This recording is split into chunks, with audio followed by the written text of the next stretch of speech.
Welcome to the Waking Up Podcast. This is Sam Harris. Today I'm going to continue with the End of Faith sessions, Chapter 2. You all seem to have liked that the first time around. However, I will catch you up on a few things first. I've been working on a new book that has taken some of my time of late. Many people asked in my last AMA, where I put out a call for questions on Reddit, whether there was anything that could cajole me into writing that book I declined to write, Letters to a Young Liberal. I'm not going to write that book, but I'm going to write a book that will allow me to say everything I wanted to say in that book. I'm writing what will hopefully be a deeper and more interesting manifesto, for lack of a better word, in defense of intellectual honesty. So it's not narrowly focused on politics. It's much more of a deeper look at what it means to be a rational person attempting to communicate with other rational people. It's much more than politics, but everything I want to say about political correctness and the regressive left and moral illusions born of those problems, I can say in the context of this book. The working title is Making Sense. It's going to be a long time before you hear any more about it because it takes a while to write and a while to publish, but needless to say, I won't be shy about telling you about the birth of this book when it's available. Also, many of you have been asking about the meditation app that I'm building, and that's still coming along. The development is taking longer than I anticipated, but I think I should have a version of that ready to be beta tested at some point over the summer, maybe by the end of summer, realistically, but not too long. Surely not the fall. I'm excited about that, and then once some, 100 of you have thrash that thing for me and help me improve it, then I will release it widely, and that I think will probably be the fall. But more on that later. Also, I have a TED Talk I'm giving at the end of June on AI safety. So I've had a few things keeping me away from the podcast, but now I'm back.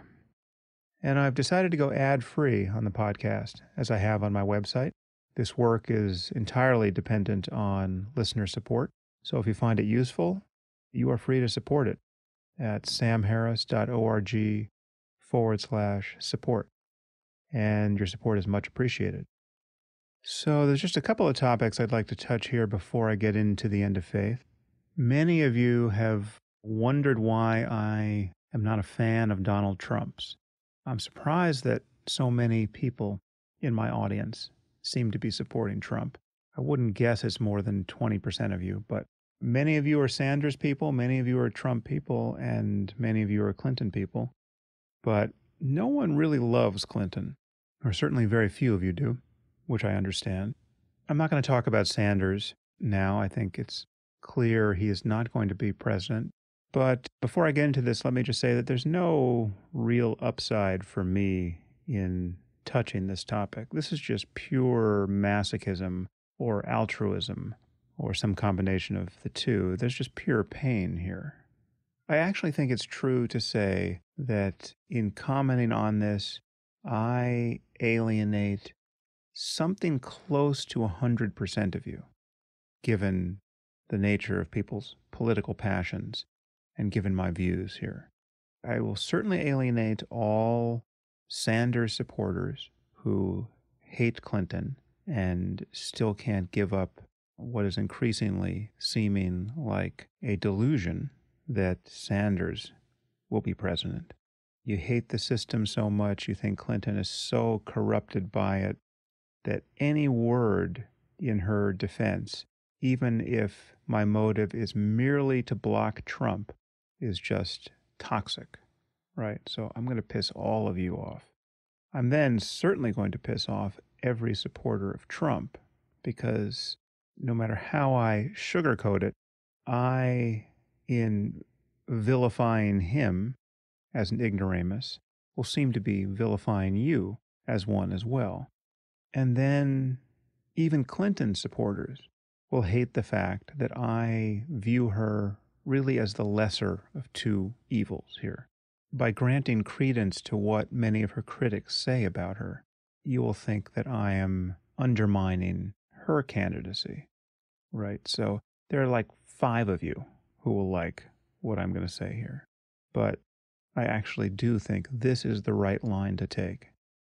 I recently had Neil deGrasse Tyson on the podcast, and he and I talked about why he doesn't weigh in on issues of this kind and why he doesn't ever say anything about a particular candidate. And his rationale makes a lot of sense. It certainly spares him the kind of pain I'm now experiencing. And for no other reason, that might make it a wise way of being in the world.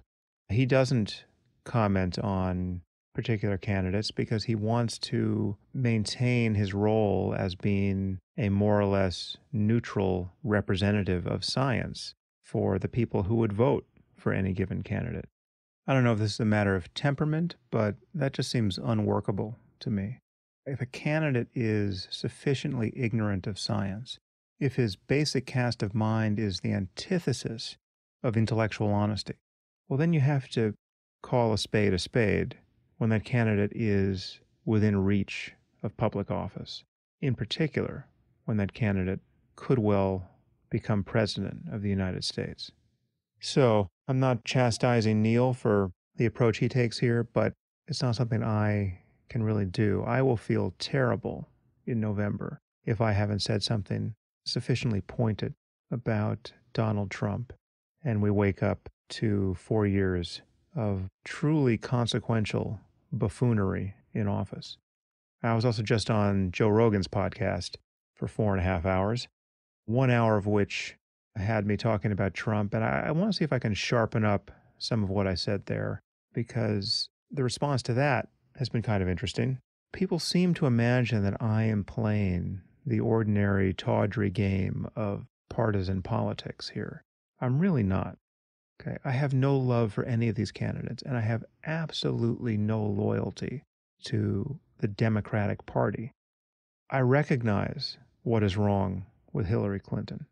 Many people have been hurling Hitch's hatred of the Clintons at me, as though I had somehow betrayed him by supporting Hillary Clinton.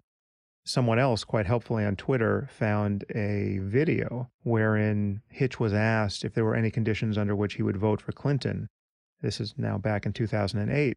He said yes, quite pragmatically. He just simply wanted the candidate who would take the war on terror as seriously as he took it. Now, you could dispute what Hitch said there in that video. You could worry that he was too hawkish and too sanguine at that point about the prospects of things turning out well in the Middle East as a result of our adventures in Iraq and Afghanistan. But what you cannot say is that his knowledge of the crimes and misdemeanors of the Clintons prevented him from considering conditions under which he would vote for Hillary for president, because it's right there in the video. Here's one thing that I think is absolutely clear.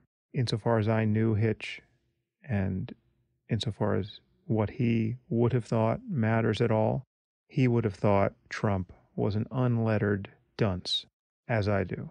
And I can't imagine him voting for him. But of course, that's neither here nor there. I was simply pushing back against all of the people who were expressing their disappointment in me in terms of my having done something that Hitch would never have countenanced, and that he'd be rolling over in his grave over my endorsement of Clinton. Here are my reasons for worrying about Donald Trump. And I say this as someone who understands everyone's reservations about Clinton. But one thing you can't say about her is that she is not qualified, or that she is profoundly ignorant of how the world works, okay, or that she's unintelligent. Okay, these are not things you can say about her, no matter how much you hate her personally. President Obama just endorsed her today, and he said, "I don't think there's ever been someone so qualified to hold this office."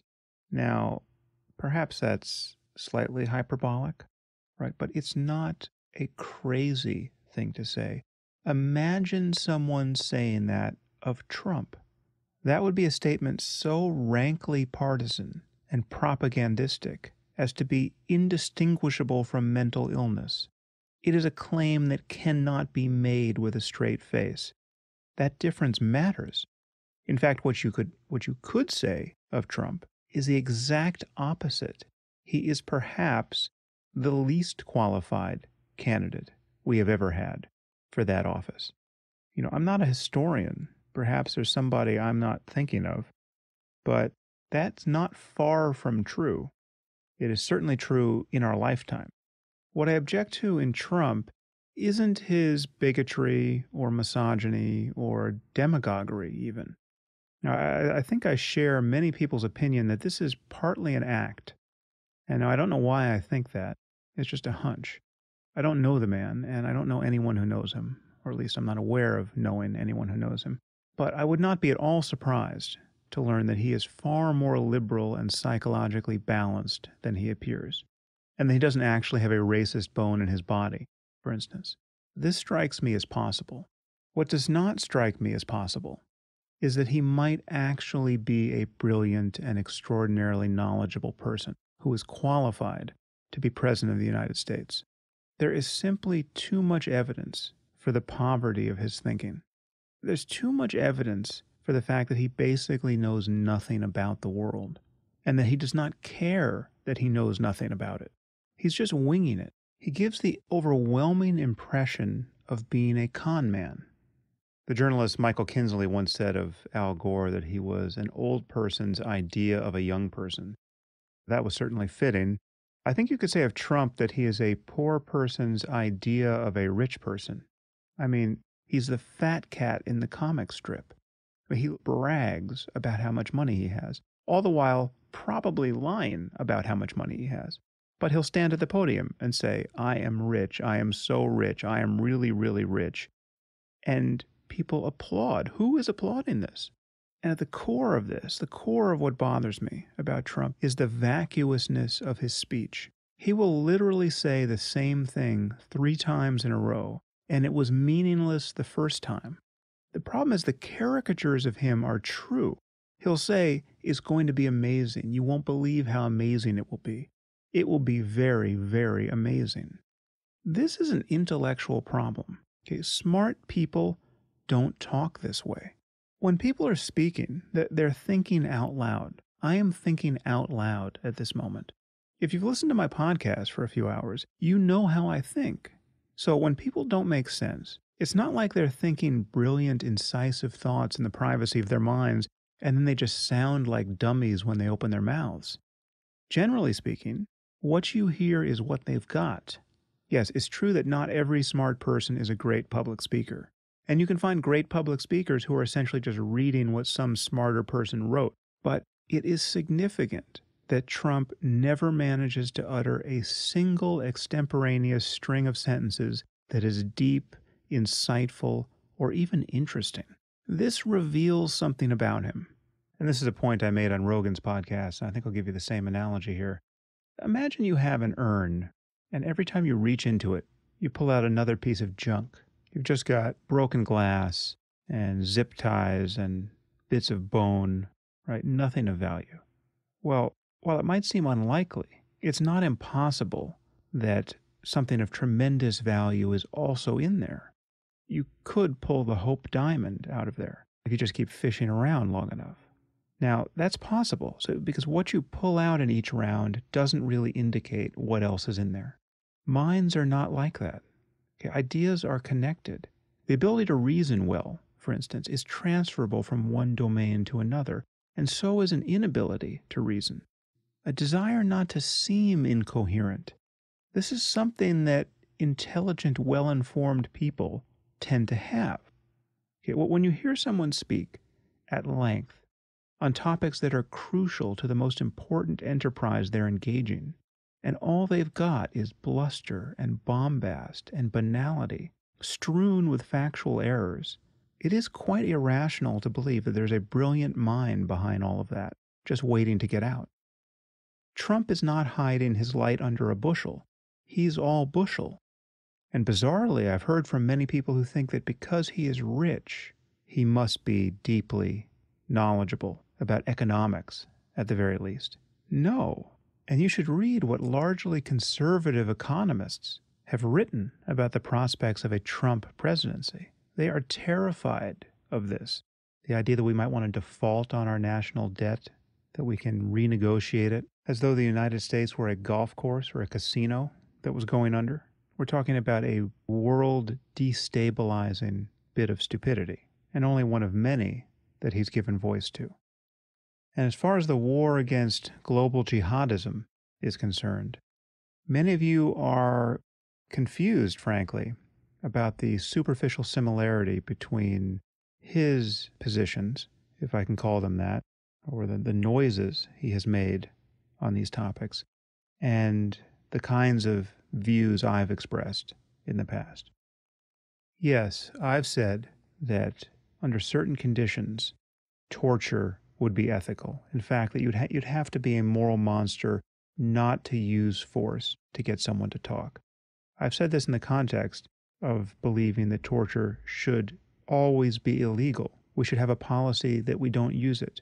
And the cases I've described are absolute corner conditions where somebody would be moved to break the law and we wouldn't prosecute them because we would recognize at the end of the day that it was ethical to do so. Who knows when or if these situations would emerge? And I've largely written about all of this in the context of trying to understand ethics more deeply.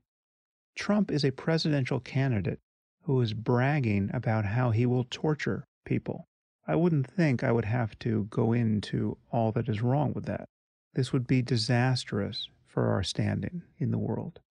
I am someone who has bemoaned our political correctness about the connection between Muslim violence and the doctrine of Islam. And Trump is someone who seems to speak with refreshing candor on this topic. He's even said that we should bar all Muslims from entering the United States, if only for a time. Well, apart from being a totally unworkable, unethical, and needlessly inflammatory policy prescription, the deeper issue is that it is just absolutely obvious that Trump doesn't know anything about Islam or jihadism. He is an ignoramus on this topic and every topic related to it, and it is obvious. At one point, he was confusing the Quds force with the Kurds, right? This guy's head is not in the game.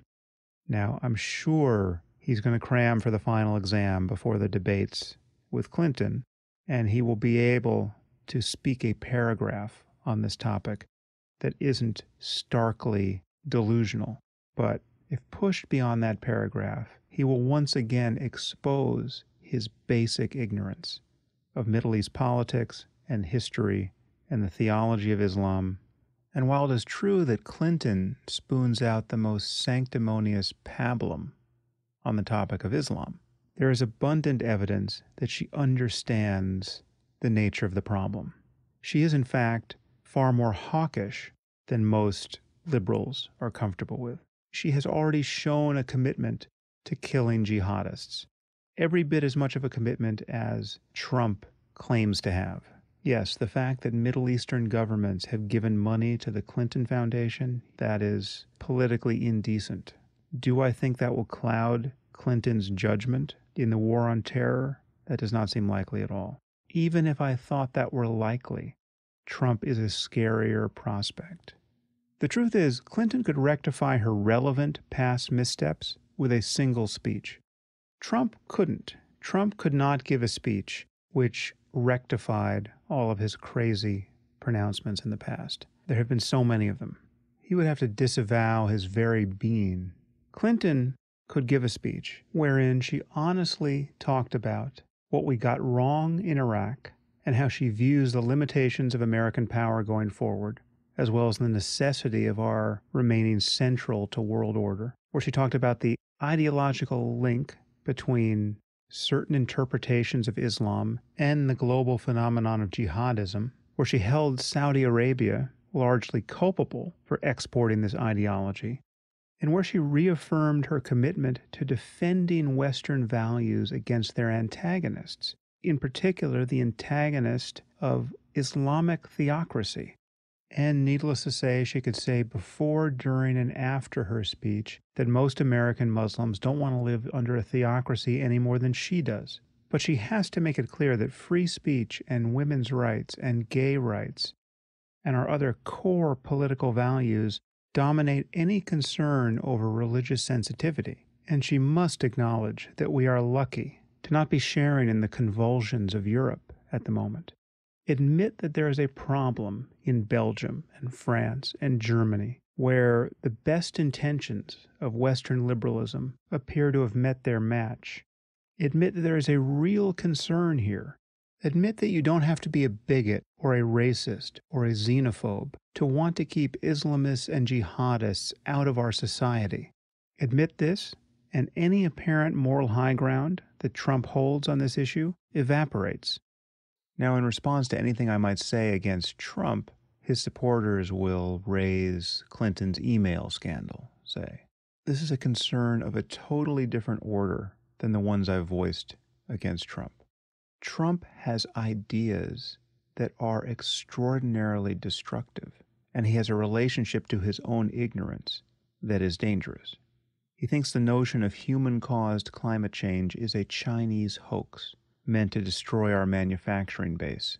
The prospect of a president believing that is terrifying. Clinton's email scandal, what do you actually think was going on there? Do you think she's a spy? You think she was sharing state secrets with the Russians? No, she wanted to keep her email private and didn't understand the implications of running stuff on her own server. It was a sloppy, stupid thing to do. With Trump, we're talking about somebody who has ideas about what our nation should do that are anchored to nothing other than his own personal urges.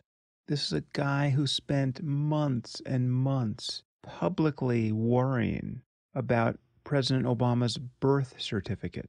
If you want to understand how deep his anti-intellectualism runs, consider the fraud of Trump University, where he bilked poor and elderly people out of their money in return for pseudo-knowledge.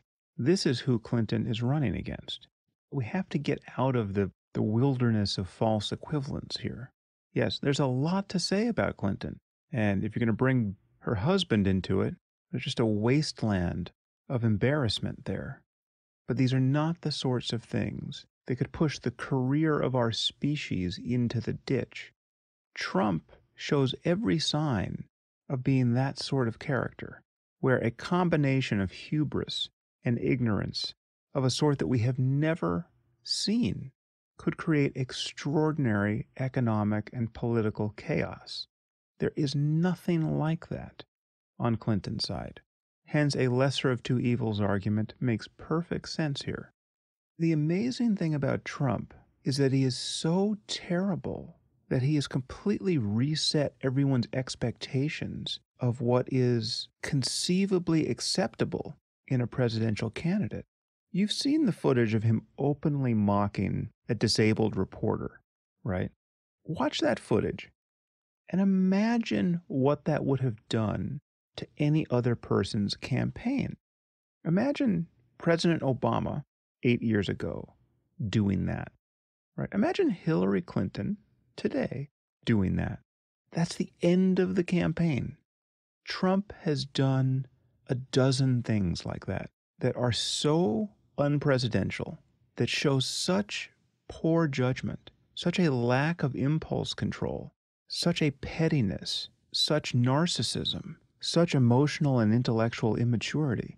It would be inconceivable to promote such a person in any other context as the candidate of a major political party, and yet here we are with Trump. And I do share the view that has been expressed by many and that I actually expressed early on, that liberals in their political correctness are largely culpable for this, because we are all tired of political correctness. Being a bully and a braggart and a buffoon is not the only way to disavow political correctness. But I believe it is true that everyone's loss of patience with politically correct lies has allowed one of the most fraudulent and egocentric people who has ever walked the earth launch what is now an all too plausible bid for the presidency. And political correctness is even now confusing people about Trump. It's causing them to focus on the points of least concern and in fact to remain blind to what is attractive about him for people. Take the case of the judge who was presiding over the Trump University lawsuit.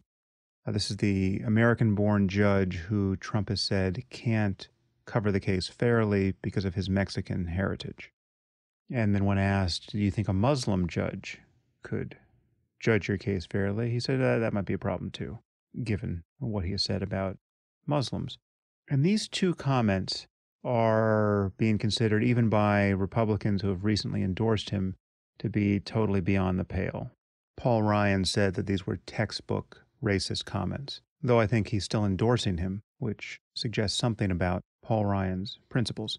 But these comments, more than anything else that Trump has said or done, seem to have rattled everybody, Democrat and Republican. But I think people are actually fixated on the wrong thing here. I watched those interviews with Trump, and I actually think it's possible to have a charitable interpretation of what he said and what he meant in those exchanges. Given the fact that he thinks he's being screwed over by a judge, I'm sure he's wrong about that, but let's just say that's his perception. It is possible to interpret what he said in a non-racist way. He's basically talking about bias. He's saying, listen, I want to build a wall between the U.S. and Mexico. This has made many Mexican Americans or people with strong feelings on this topic despise me. And so it is with the Muslim community for what I've said about immigration. So how could I expect to be judged fairly? What guarantee do I have that this judge isn't being ruled by a very understandable bias against me? So he was just speaking true to form without any concern for political correctness. And this is what people love about him. The people who love him love this. He is plain spoken. He's not going to bend an inch to accommodate the social anxieties of preachy social justice hypocrites. And that is his strength among the people who love him. You're not going to beat him by criticizing that. However, what is truly reprehensible here is his total unawareness of the legal and social implications of what he's suggesting should happen, right? Imagine if you could ask a judge who was white or a woman or black or old to recuse him or herself just based on one of these superficial characteristics and the possibility of bias. Our judicial system would grind to a halt. Totally unworkable, insane. Once again, absolute proof that Trump is just winging it.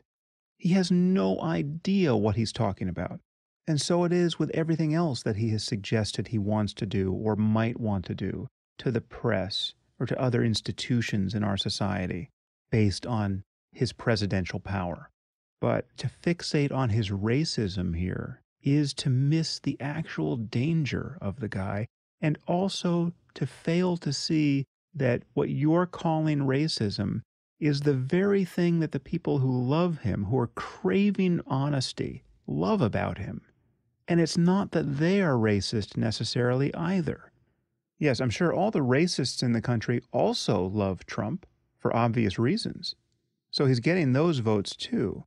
But the crucial point to absorb here is that people who support him, even at moments like this, can do so without it being an expression of their own racism and without their perceiving racism in him.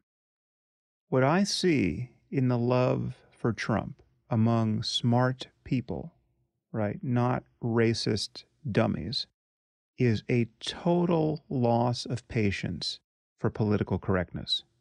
I'm sorry if this is boring to any of you. I'm well aware that this will make this podcast not age well, potentially. I hope that's the case. I hope you're coming to this podcast a year from now and are amazed that I'm squandering this much time talking about Donald Trump, who is now a year from now, a total non-entity, a laughingstock, right? Someone who is a footnote to a footnote describing how the superficiality and dishonesty of our public discourse turned our political process into a dangerous comedy.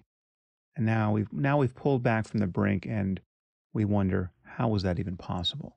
I hope it soon seems strange that anyone was ever paying attention to Donald Trump, because it is, in fact, terribly and terrifyingly strange. But here we are. Just think for a second about one of his few concrete proposals. One is, in addition to building the wall, to round up the 11 to 12 million undocumented workers and send them back to Mexico or wherever else they came from. I talked about this on the Rogan podcast a little bit. This is such a stupid and unethical proposal that you would hope it would have ended his candidacy. Just take a moment to think about it. The true reason to be horrified by this is on the ethics. First, let me get a few of the silly canards out of the way. No one would dispute that if someone is in this country illegally and they are also a violent criminal, well, then of course we have to get them out of the country or get them into prison as quickly as possible. So if you point to the one person who came here from Guatemala and is now a prolific rapist, well, of course that person belongs in prison or belongs in a Guatemalan prison. But the vast majority of these people are simply doing jobs that most Americans don't want to do. So now look around you. Look at the housekeepers and the nannies you meet in the world. If you have young kids, you might meet a lot of these people. Imagine all of them who are undocumented, rounded up in the dead of night and deported, inevitably at gunpoint, because if these people don't want to go, as most of them won't, we're talking about the threat of deadly force knocking on the door. That's what these operations would look like. We're talking about the people who bus tables in your favorite restaurant, the guys you see working at a car wash, people who pick vegetables, people by the millions who do productive work that Americans do not, by and large, want to do. And many of these people have kids who are American citizens. So now we're talking about breaking up families. What does that look like? What does it look like to send the mother of a 4-year-old American citizen back to Mexico? How many tens of thousands of people will fall into that precise situation under this policy? And how many hundreds of thousands of stormtroopers would be required to enact it? We're talking about a terrifying authoritarian intrusion into our lives to bring this off. For the point of what? To get rid of rapists? No, to get rid of nannies. But ethics aside, think of the practical impediment to doing this. Think of the cost. Think of the law enforcement dollars not being spent on actually tracking down violent criminals if we spend our resources this way, rounding up generally peaceful and honest and incredibly industrious people, doing jobs we need done and don't want to do ourselves. I'll give you just 2 data points here to show you how far we are from living in a world where this is practically feasible, even if it were ethical and desirable, and it is totally unethical and undesirable. We have a Congress now which is dragging its feet on funding a response to the Zika virus outbreak. The World Health Organization just advised people living in 46 countries to delay pregnancy because a mosquito bite delivered to a pregnant mother can lead to microcephaly in her children, being born with a tiny head and a tiny brain and a commensurately tiny life.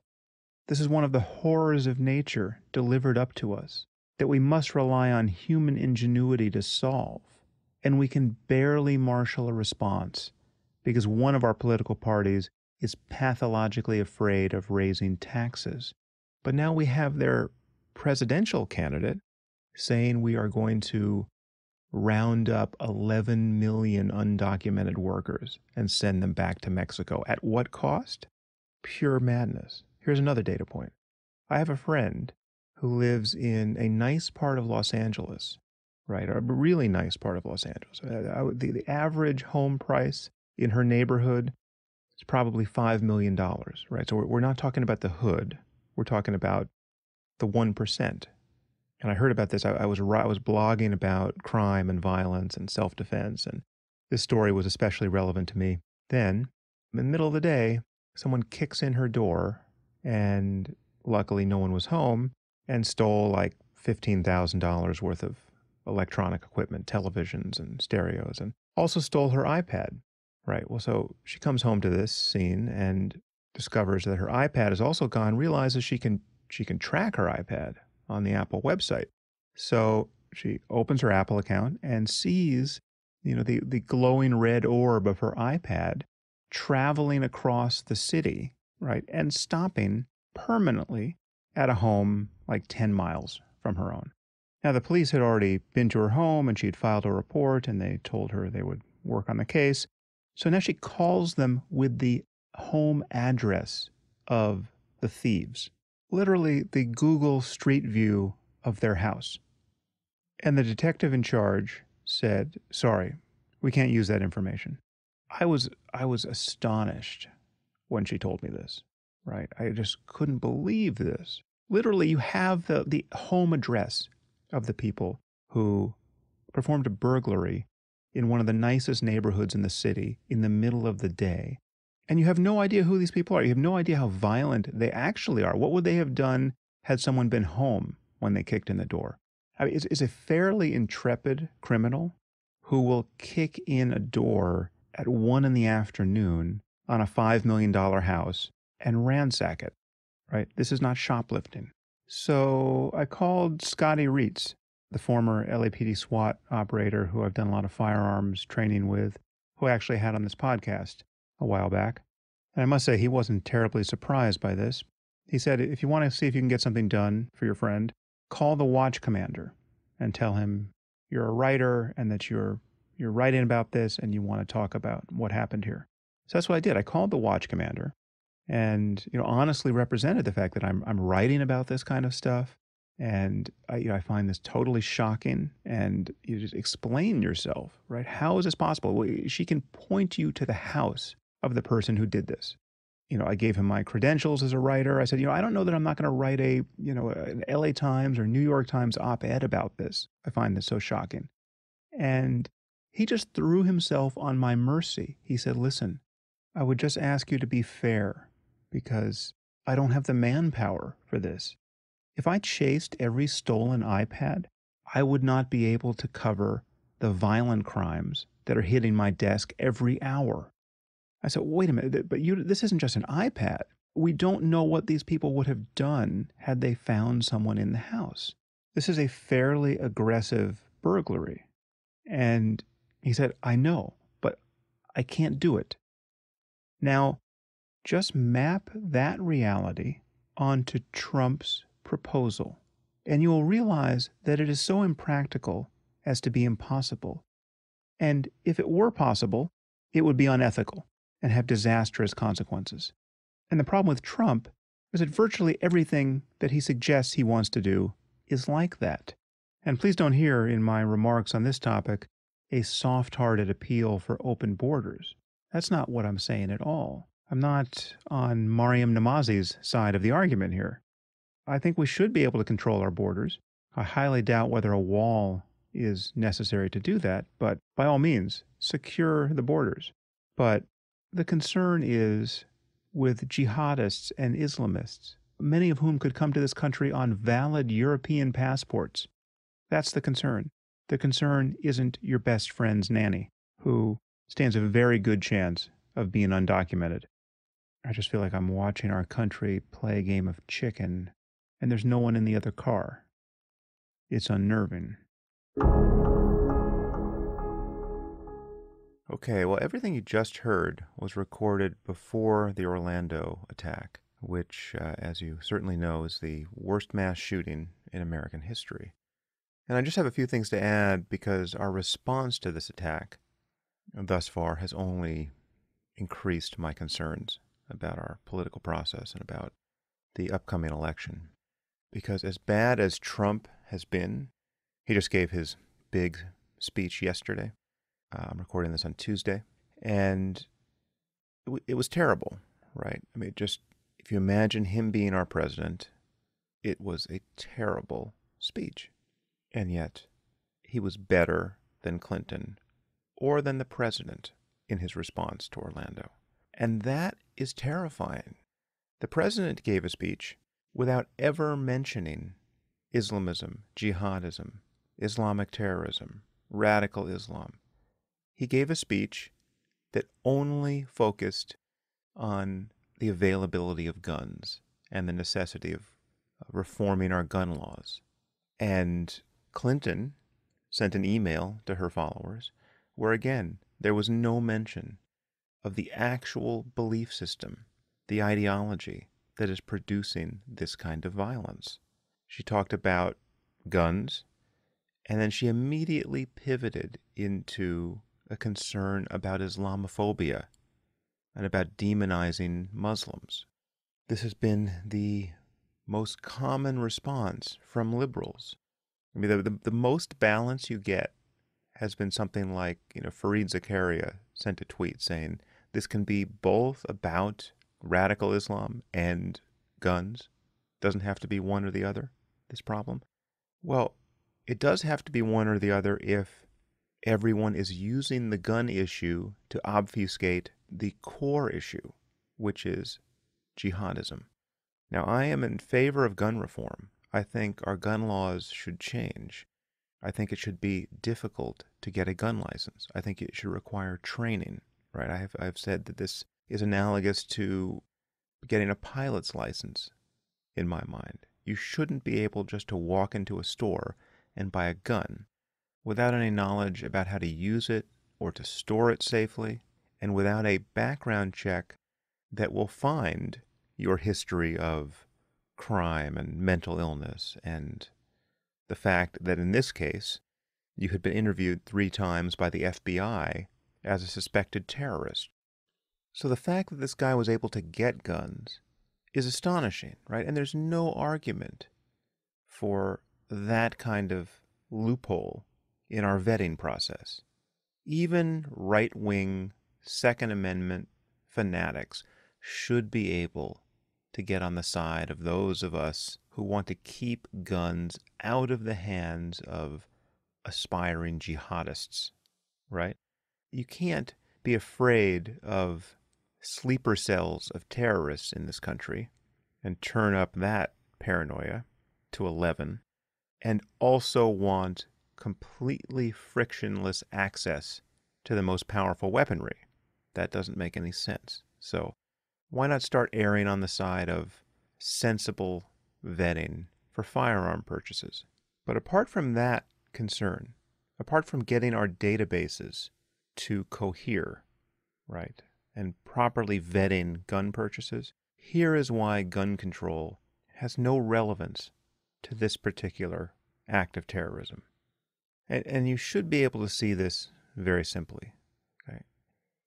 It has no relevance because there is absolutely no reason to believe that he couldn't have killed the same number of people with a few handguns.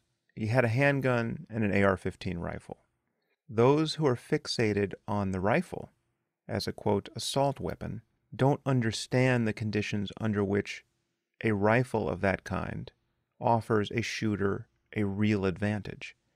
I mean, it seems strange to spell this out in this context, but a rifle offers you an advantage at distance, at distances of 20 yards, 30 yards, 50 yards. That's when you're much more likely to hit what you're aiming at with a rifle than with a handgun.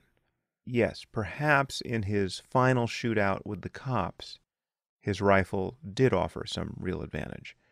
But in terms of killing 50 people on a dance floor where you don't even have to aim because all you have is a wall of bodies in front of you at point-blank range, a handgun is arguably better than a rifle because it's much harder for anyone to grab it away from you. And it's the best possible weapon when you think about bringing the gun into the club in the first place. So handguns are just as dangerous in most of these conditions under which there have been mass shootings, in movie theaters, at point-blank range, when you're talking about executing hostages, and certainly when you're talking about a packed club. So that's why everyone who's talking about the AR-15 is just advertising their ignorance. But even more important, and this reveals all of this talk about guns in the aftermath of an event like this, to be just empty political preening, because no one, literally no one, on our political landscape, and this includes Michael Bloomberg and Kathy Giffords and every prominent gun reform advocate, no one has a plan to stop the sale of handguns. And unless you have that, unless you're going to repeal the Second Amendment, you are doing nothing to stop this sort of atrocity. And I know it sounds insane if you don't live in the U.S., if you live in Australia or Western Europe or Japan.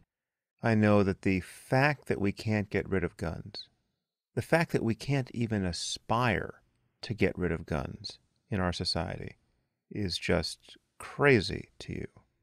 And I know many of you find my views about guns, which are somewhat difficult to summarize, fairly flabbergasting. But the issue is none of these people, including Hillary Clinton, who are focusing on guns in the aftermath of this atrocity rather than on jihadism, which is the reason for this atrocity, none of them are talking about or even thinking about taking handguns away from Americans who can buy them legally. So apart from the database issue, which I fully agree we have to sort out, all of this talk about guns is a combination of pure confusion on the part of people who don't know anything about guns and dishonest political posturing on the part of those who do. The rest is pure obfuscation about the real issue, which is an all too literal interpretation of the doctrine of Islam that is spreading the world over, and which liberals are lying about, and branding all reasonable concerns about this issue to be symptoms of racism and xenophobia and bigotry. I mean, here's an easy way to see how outrageously off the mark much of this discussion is, and really everything the president has said in the aftermath of Orlando is. If this shooter had used pressure cooker bombs of the sort used in the Boston Marathon attack, nothing the president said in his first speech would have made any sense at all. That's a problem. That reveals either genuine confusion or well-rehearsed obscurantism about the issue. It is a terrible problem that, in addition to all of the stupid things he has said in response, only Trump has expressed moral clarity on this issue. And he did it in the following sentence in his speech. He said, "America must unite the whole civilized world in the fight against Islamic terrorism." America must unite the whole civilized world in the fight against Islamic terrorism. Why can't Hillary Clinton or President Obama say that? That is an enormous problem that they can't say it.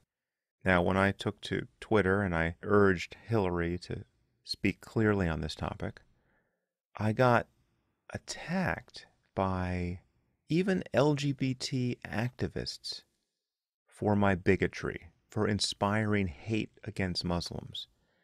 That this is how confused the left is. Just a few hours after this news broke, LGBT activists were so allergic to having someone name the belief system that had just produced a massacre in their community that they lashed out against me as a bigot, rather than lash out against the people who won't name the belief system that at this moment is doing more than any other on earth to target gays and to force them into hiding. I mean, the left is so confused on this topic. I honestly think that it would be possible to find someone in an orange jumpsuit about to get his head cut off who, with his last words, would complain about Islamophobia. I mean, literally a bad right-wing cartoon is possible in the real world now, given the moral confusion we're dealing with. And the confusion is the direct result of the words we use. And much of this confusion has been consciously engineered by obscurantists. A word like Islamophobia was invented to spread confusion. And now we have a president and a press who use it completely unself-consciously. Now, the president just gave a speech. It ended like 5 minutes ago, pushing back against this complaint about his not honestly naming the problem to be radical Islam. And Hillary Clinton has done the same thing. She's reluctantly talked in the last few days about radical Islamism and radical jihadism.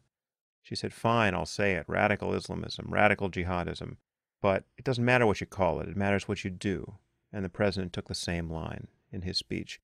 And they both claim that anyone who cares about the words we use here is just engaged in a semantic game, an empty politicking. This really is infuriatingly dishonest. If it matters that you think clearly about a problem, if it matters that you understand what the problem is, then the words you use matter, because we think and understand with concepts. Take Hillary's recent utterances, radical jihadism, radical Islamism. Does she think there is a non-radical form of Islamism or jihadism? Does she think that? Either she's confused, or in yet another tortured instance of political correctness, she's trying to do anything she can to avoid saying the word Islam. This isn't semantics. This matters. Would someone talk about radical Nazism being a problem, as opposed to all those other forms of Nazism that are not a problem? Okay. And the president in his speech was, again, this is a very difficult thing to criticize, because 99% of smart people who watched that speech, who are not well attuned to this issue, will think he was brilliant. He held the moral high ground. He smashed the demagogue, xenophobe, racist Trump, right? Here's finally there's a grown-up who's talking sense. And you should watch Obama's speech that he gave today, Tuesday. This, I think, is his second speech in response to Orlando. He's obviously a much better speaker than Trump is, but his speech was incredibly dishonest and sanctimonious and bullying, frankly.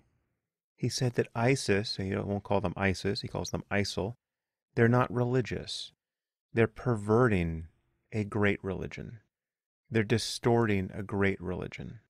I understand why someone may think it's pragmatic to talk that way, but if in fact we need to talk that way, otherwise we're going to produce millions of radicals who think that their religion needs to be defended against the West, that is a statement of a terrifying problem that we need to be thinking about clearly.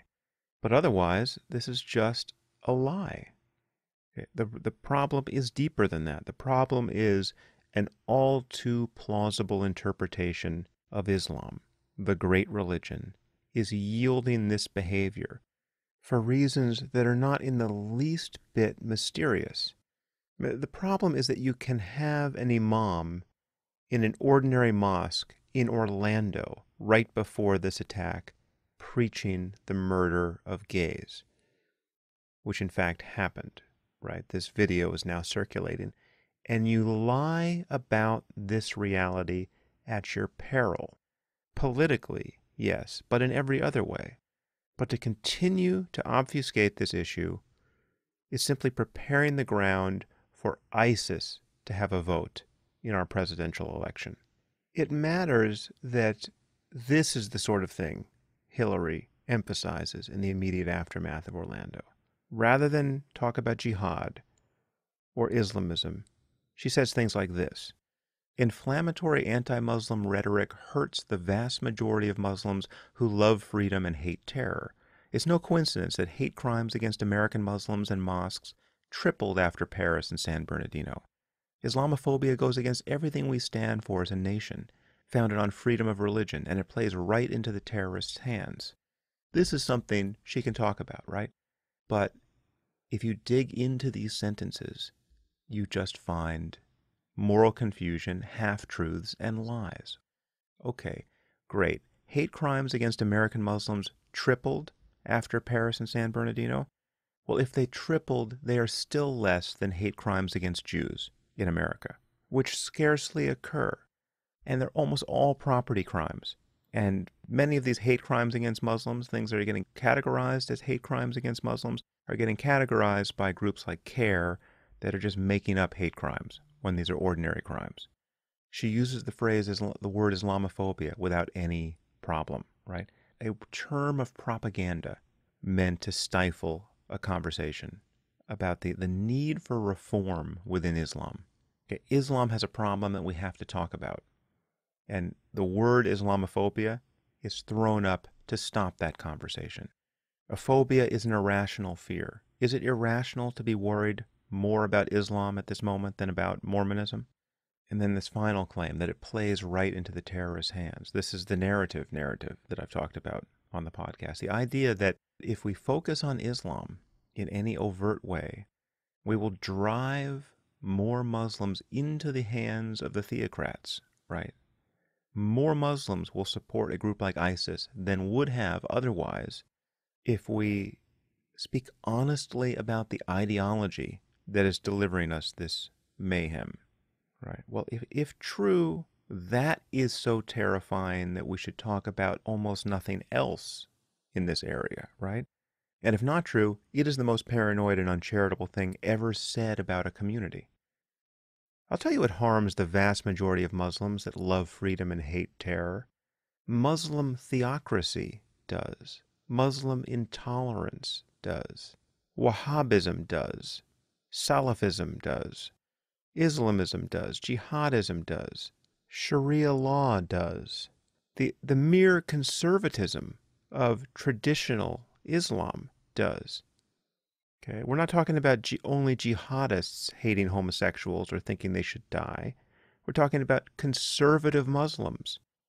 The percentage of British Muslims polled who said that homosexuality was morally acceptable was 0. Do you realize what it takes to say something so controversial in a poll that not even 1% of those polled would agree with it? There's almost no question that extreme that you will ever see in a poll that gets a 0. But ask British Muslims whether homosexuality is morally acceptable, and that's what you get. And the result is more or less the same in dozens of other countries. It's 0 in Cameroon, 0 in Ethiopia, 1% in Nigeria, 1% in Tanzania, 1% in Mali, 2% in Kenya, 2% in Chad, 1% in Lebanon, 1% in Egypt, 1% in the Palestinian territories, 1% in Iraq, 2% in Jordan, 2% in Tunisia, 1% in Pakistan, but 10% in Bangladesh. Bangladesh, that bright spot in the Muslim world where they are regularly hunting down and butchering secular writers with machetes. The people who suffer under this belief system are Muslims themselves, the next generation of human beings born into a Muslim community who could otherwise have been liberal, tolerant, well-educated, cosmopolitan, productive people, are, to one or another degree, being taught to aspire to live in the Middle Ages or to ruin this world en route to some fictional paradise after death. That's the thing we have to get our heads around. And yes, some of what I just said applies with varying modifications to other religions and other cults, but there is nothing like Islam at this moment for generating this kind of intolerance and chaos. And if only a right-wing demagogue will speak honestly about it, then we will elect right-wing demagogues in the West more and more in response to it. And that will be the price of political correctness. That's when this check will finally get cashed. That will be the consequence of this persistent failure we see among liberals to speak and think and act with real moral clarity and courage on this issue. The root of this problem is that liberals consistently fail to defend liberal values as universal human values. Their political correctness, their multiculturalism, their moral relativism has led them to rush to the defense of theocrats and to abandon the victims of theocracy, and to vilify anyone who calls out this hypocrisy for what it is as a bigot. And to be clear, right, and this is what liberals can't seem to get, is that speaking honestly about the ideas that inspire Islamism and jihadism, beliefs about martyrdom and apostasy and blasphemy and paradise and honor and women, right, is not an expression of hatred for Muslims. It is, in fact, the only way to support the embattled people in the Muslim community, the reformers and the liberals and the secularists and the freethinkers and the gays and the Shia in Sunni majority contexts and Sufis and Ahmadis and, as Maajid Nawaz puts it, the minorities within the minority who are living under the shadow and sword, rather often, of theocracy. Now, as you know, I've long been worried that political correctness on the topic of Islam would produce a reactionary, nativist, and even fascist backlash in the West. And while I didn't foresee the migrant crisis in Europe or the preposterous candidacy of Donald Trump, the way these events have kindled xenophobia and racism has been totally unsurprising. And this transformation of our country is unfolding with each news cycle. The words we use matter here because in place of conceptual clarity and moral courage, what we are getting from the left is just sanctimony and charges of bigotry against people who are not bigots, who are anything but bigots. And here I'm not talking about Trump. I'm talking about the millions of people who may yet be tempted to vote for him because their common sense is being demonized and defied at every turn on this issue. And this leaves everyone who is appropriately worried about jihadism and stealth theocracy and the way in which our freedom of speech is already being abridged by the, quote, religious sensitivity of a single community the world over. It leaves these people with nowhere to turn but toward the right, okay, toward their own bullies and even theocrats. And this is happening across Europe, and it is happening in the U.S., and Trump's candidacy is a clear expression of this. And it would be so easy for Clinton to steal the ground from under him by just talking honestly about this. And not only would she be making her candidacy stronger and thereby blocking the path of a dangerous incompetent toward the White House, she would be supporting the very people in the Muslim community who are struggling to do the work of reform. And if you think that speaking honestly about the need for reform within Islam will alienate your allies in the Muslim community, well, then you don't know who your allies are.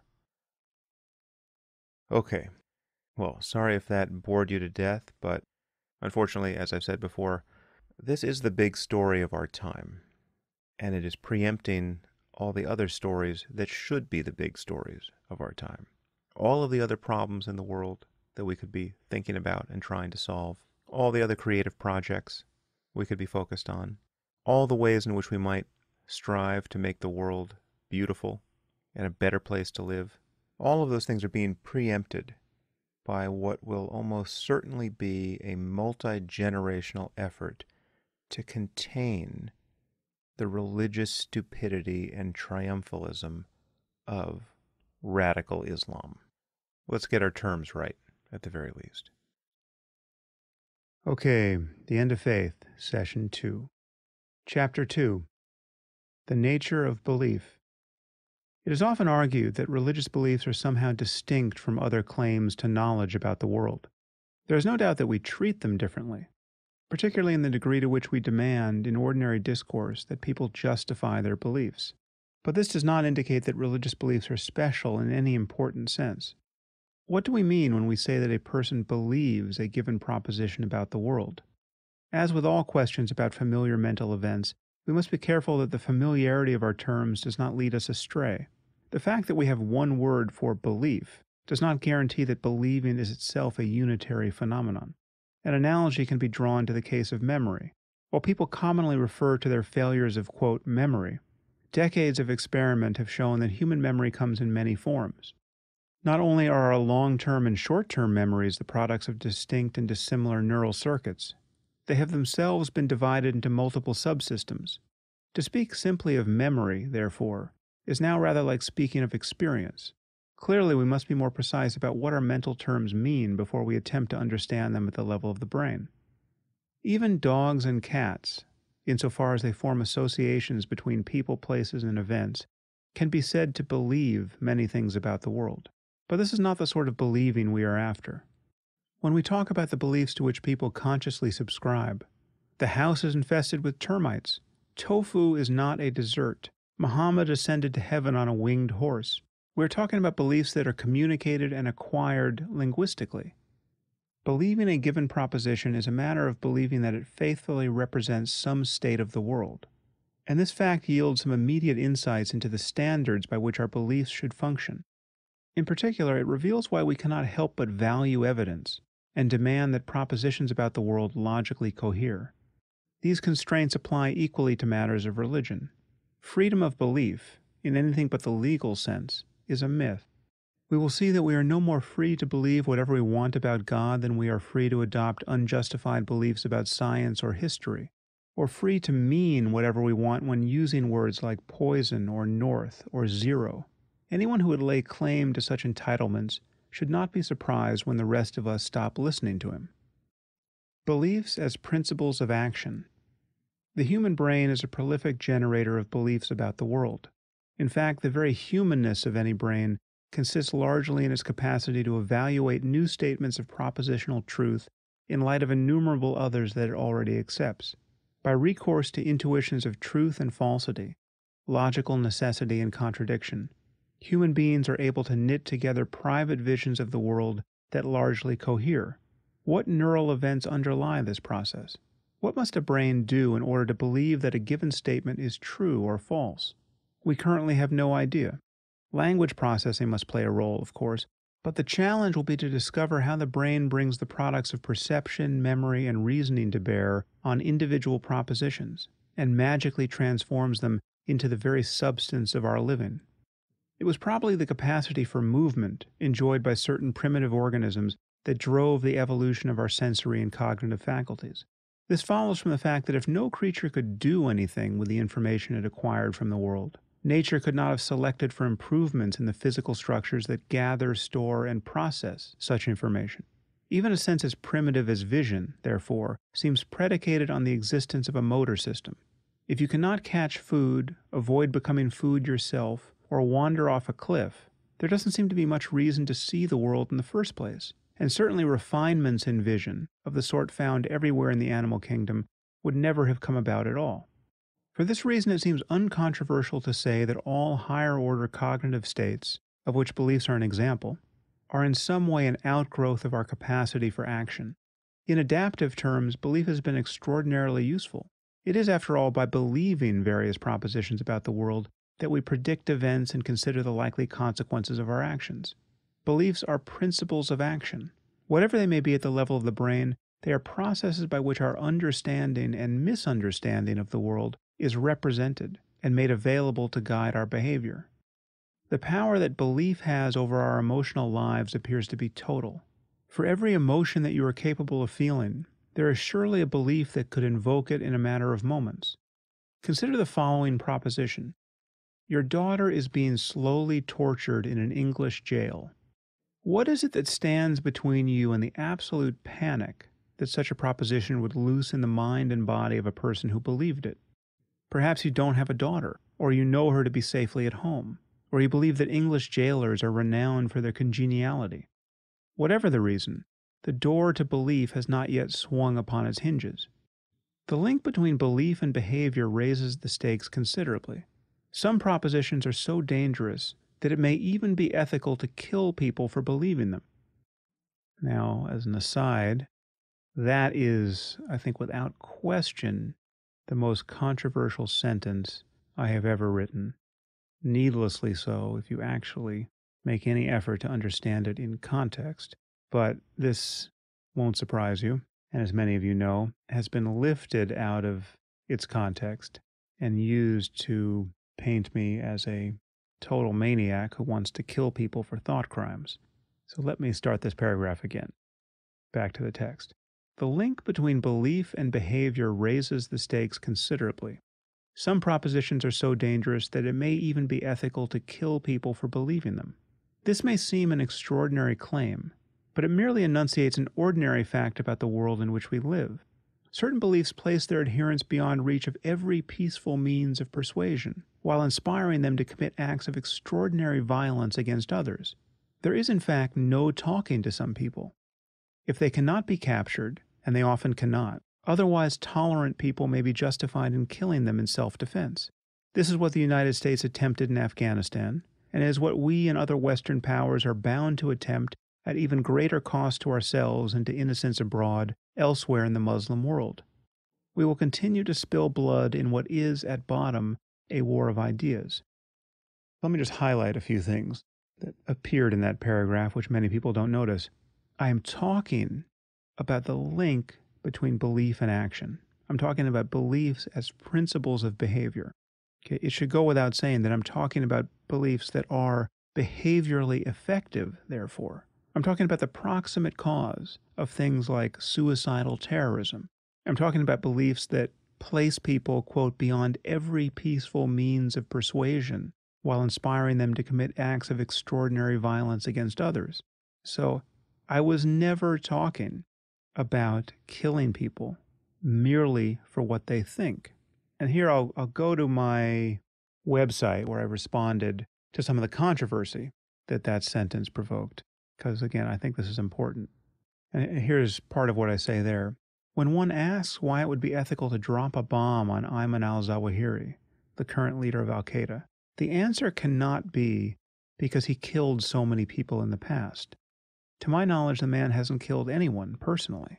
However, he is likely to get a lot of innocent people killed for what he and his followers believe about jihad, martyrdom, the ascendancy of Islam, etc.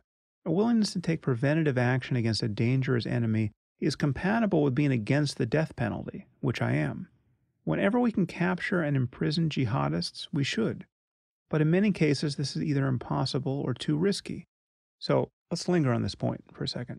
If you imagine dropping a bomb on al-Zawahiri or al-Baghdadi, what would justify that? Again, I don't know that these guys have personally killed anyone or will ever kill anyone, but they are part of a machinery that is grinding up innocent lives.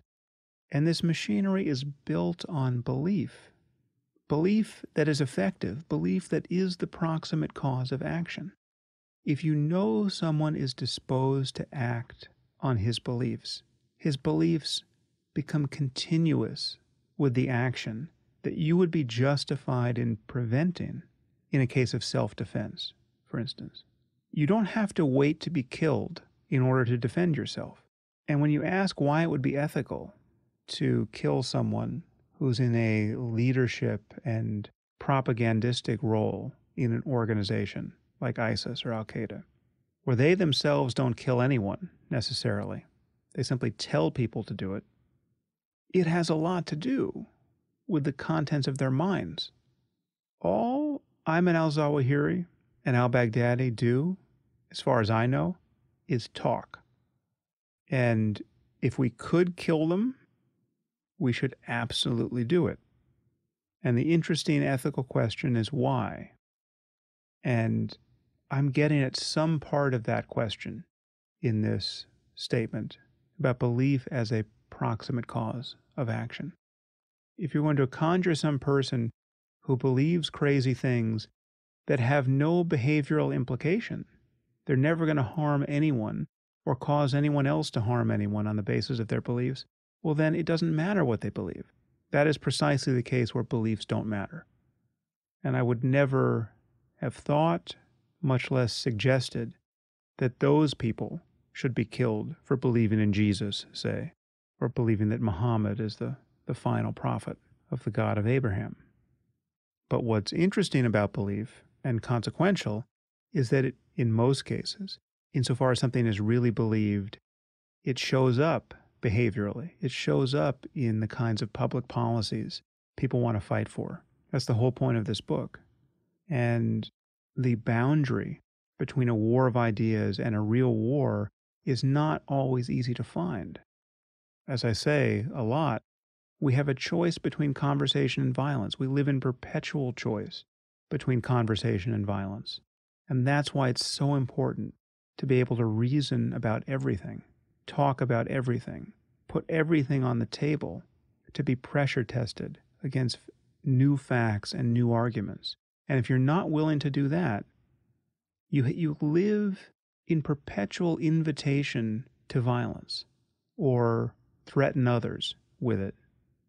Dogmatism is a refusal to reason with other people. And when that refusal becomes highly consequential, when lives depend on it, people are going to go hands on your body. If there is no talking to you, what are other people going to do with you? If you are standing in the way of what? Life-saving medical research? Getting out of a burning building? Surely you remember the case of the Saudi girls' school where all those poor girls burned alive because the religious police wouldn't let them out of a burning building because they were not appropriately veiled. You had the fathers of some of those girls standing at the gates, being cowed by the religious police. What should those fathers have done? The possibility of violence, necessary violence in that case, starts the moment the conversation ends. The moment there is nothing left to say, the moment you're in the presence of someone who will not listen to reason and your daughter is burning up in a fire. The beliefs that we should care about are the beliefs that suddenly spring into life in this way as shocking impediments to basic human decency and a wide open path to well-being. So, that has been a source of really extraordinary controversy, but for obvious reasons. It is excised from its context a fairly shocking sentence. It's a good sentence. It makes for an interesting paragraph, and if you are at all an honest reader, you will understand what the paragraph says.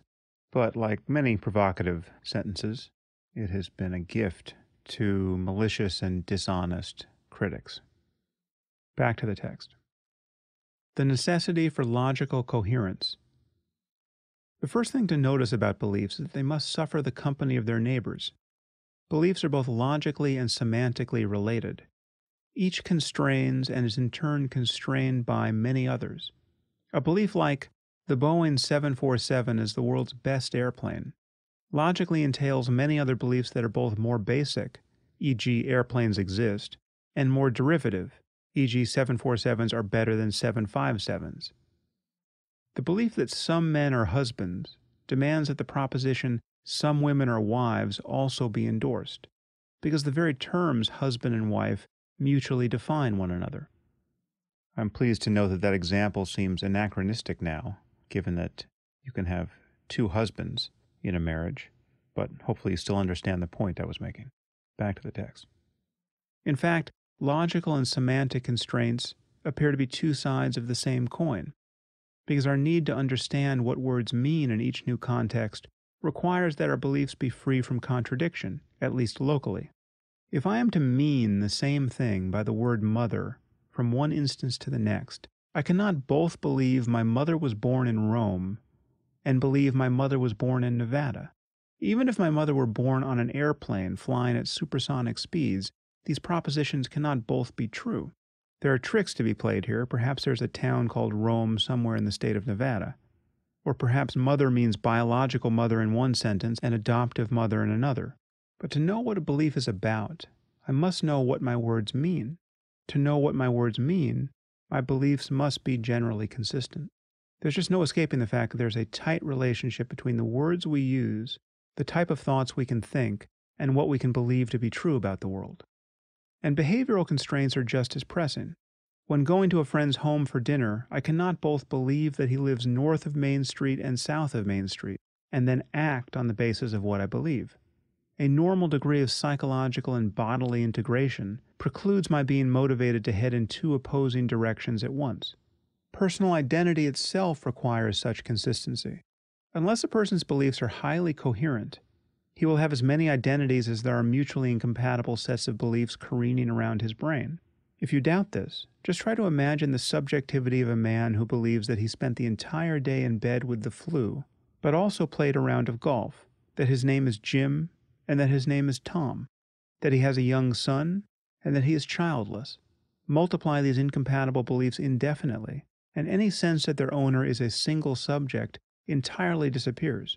There's a degree of logical inconsistency that is incompatible with our notion of personhood. So it seems that the value we put on logical consistency is neither misplaced nor mysterious. In order for my speech to be intelligible to others, and indeed to myself, my beliefs about the world must largely cohere.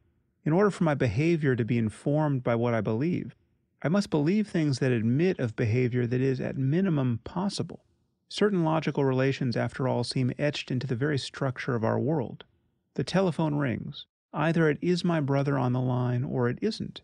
I may believe one proposition or the other, or I may believe that I do not know, but under no circumstances is it acceptable for me to believe both. Departures from normativity, in particular with respect to the rules of inference that lead us to construct new beliefs on the basis of old ones, have been the subject of much research and much debate. Whatever construal of these matters one adopts, no one believes that human beings are perfect engines of coherence. Our inevitable failures of rationality can take many forms, ranging from mere logical inconsistencies to radical discontinuities in subjectivity itself. Most of the literature on self-deception, for instance, suggests that a person can tacitly believe one proposition while successfully convincing himself of its antithesis. For example, my wife is having an affair, my wife is faithful. Though considerable controversy still surrounds the question of how or whether such cognitive contortions actually occur. Other failures of psychological integration, ranging from split-brain patients to cases of, quote, multiple personality, are at least partially explicable in terms of areas of belief processing in the brain that have become structurally and/or functionally partitioned from one another. And here's a section that relates an experience that I still find just incredible. The section is called The American Embassy. A case in point. While traveling in France, my fiancée and I experienced a bizarre partitioning of our beliefs about the American Embassy in Paris. Belief System 1. As the events of September 11th still cast a shadow over the world, we had decided to avoid obvious terrorist targets while traveling. First on our list of such places was the American Embassy in Paris. Paris is home to the largest Muslim population in the Western world, and this embassy had already been the target of a foiled suicide plot. The American Embassy would have been the last place we would have willingly visited while in France. Belief System 2. Prior to our arrival in Paris, we had difficulty finding a hotel room. Every hotel we checked was full, except for one on the right bank, which had abundant vacancies. The woman at reservations even offered us a complimentary upgrade to a suite. She also gave us a choice of view. We could face the inner courtyard or outward overlooking the American Embassy. Which view would you choose? I asked. Oh, the view of the embassy, she replied. It's much more peaceful. I envisioned a large embassy garden. Great, I said, we'll take it. The next day we arrived at the hotel and found we had been given a room with a courtyard view. Both my fiancée and I were disappointed. We had, after all, been promised a view of the American Embassy. We called a friend living in Paris to inform her of our whereabouts. Our friend, who is wise in the ways of the world, had this to say. That hotel is directly next to the American Embassy. That's why they're offering you an upgrade. Have you guys lost your minds? Do you know what day it is? It's the 4th of July. The appearance of this degree of inconsistency in our lives was astounding. We had spent the better part of the day simultaneously trying to avoid and gain proximity to the very same point in space. Realizing this, we could scarcely have been more surprised had we both grown antlers. But what seems psychologically so mysterious may be quite trivial in neurological terms. It appears that the phrase American Embassy, spoken in two different contexts, merely activated distinct networks of association within our brains. Consequently, the phrase had acquired two distinct meanings. In the first case, it signified a prime terrorist target. In the second, it promised a desirable view from a hotel window. The significance of the phrase in the world, however, is single and indivisible, since only one building answers to this name in Paris. The communication between these networks of neurons appeared to be negligible. Our brains were effectively partitioned. The flimsiness of this partition was revealed by just how easily it came down. All it took for me to unify my fiancée's outlook on this subject was to turn to her, she who was still silently coveting a view of the American embassy, and say with obvious alarm, "This hotel is 10 feet from the American embassy." The partition came down, and she was as flabbergasted as I was. And yet the psychologically irreconcilable facts are these. On the day in question, never was there a time when we would have willingly placed ourselves near the American embassy, and never was there a time when we were not eager to move to a room with a view of it.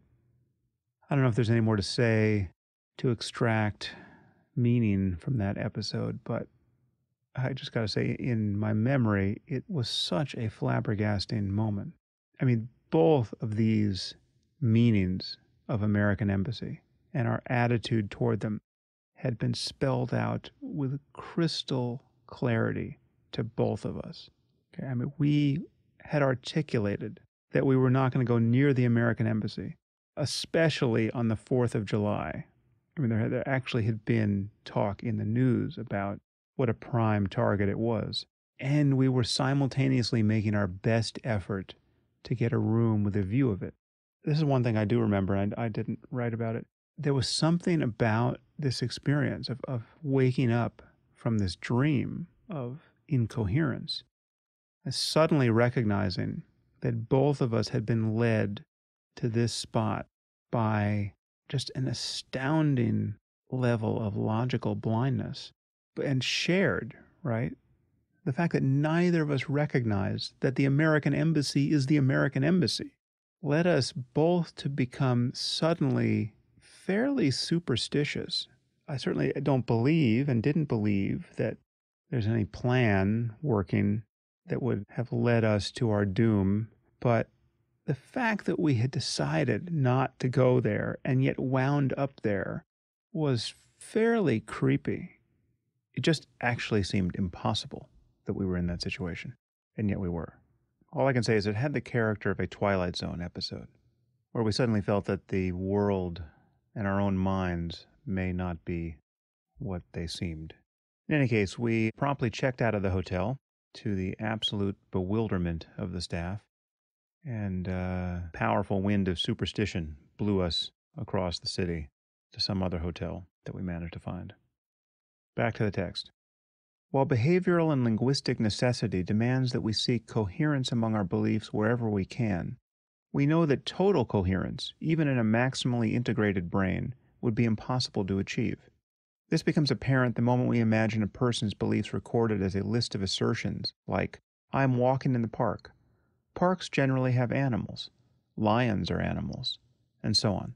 Each being a belief unto itself as well as a possible basis upon which to form further inferences, both good ones, "I may soon see an animal," and bad ones, "I may soon see a lion," and hence new beliefs about the world.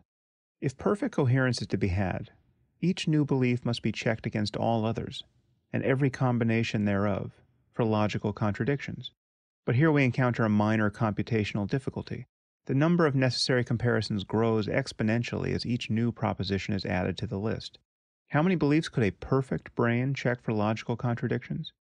The answer is surprising. Even if a computer were as large as the known universe, built of components no larger than protons, with switching speeds as fast as the speed of light, all laboring in parallel from the moment of the Big Bang up to the present, it would still be fighting to add belief number 300 to its list. What does this say about the possibility of our ever guaranteeing that our worldview is perfectly free from contradiction? It is not even a dream within a dream. And yet, given the demands of language and behavior, it remains true that we must strive for coherence wherever it is in doubt, because failure here is synonymous with a failure of either linguistic sense or behavioral possibility. Beliefs as representations of the world. For even the most basic knowledge of the world to be possible, regularities in a nervous system must consistently mirror regularities in the environment. If a different assemblage of neurons in my brain fired whenever I saw a person's face, I would have no way to form a memory of him. His face could look like a face one moment and a toaster the next, and I would have no reason to be surprised by the inconsistency, for there would be nothing for a given pattern of neural activity to be consistent with. As Steven Pinker points out, it is only the orderly mirroring between a system that processes information, a brain or a computer, and the laws of logic or probability that explains, quote, how rationality can emerge from mindless physical process in the first place. End quote. Words are arranged in a systematic rule-based way, syntax, and beliefs are likewise, in that they must logically cohere, because both body and world are so arranged. Consider the statement, there is an apple and an orange in Jack's lunchbox. The syntactical and hence logical significance of the word and guarantees that anyone who believes this statement will also believe the following propositions. There is an apple in Jack's lunchbox, and there is an orange in Jack's lunchbox. This is not due to some magical property that syntax holds over the world. Rather, it is a simple consequence of the fact that we use words like and to mirror the orderly behavior of objects.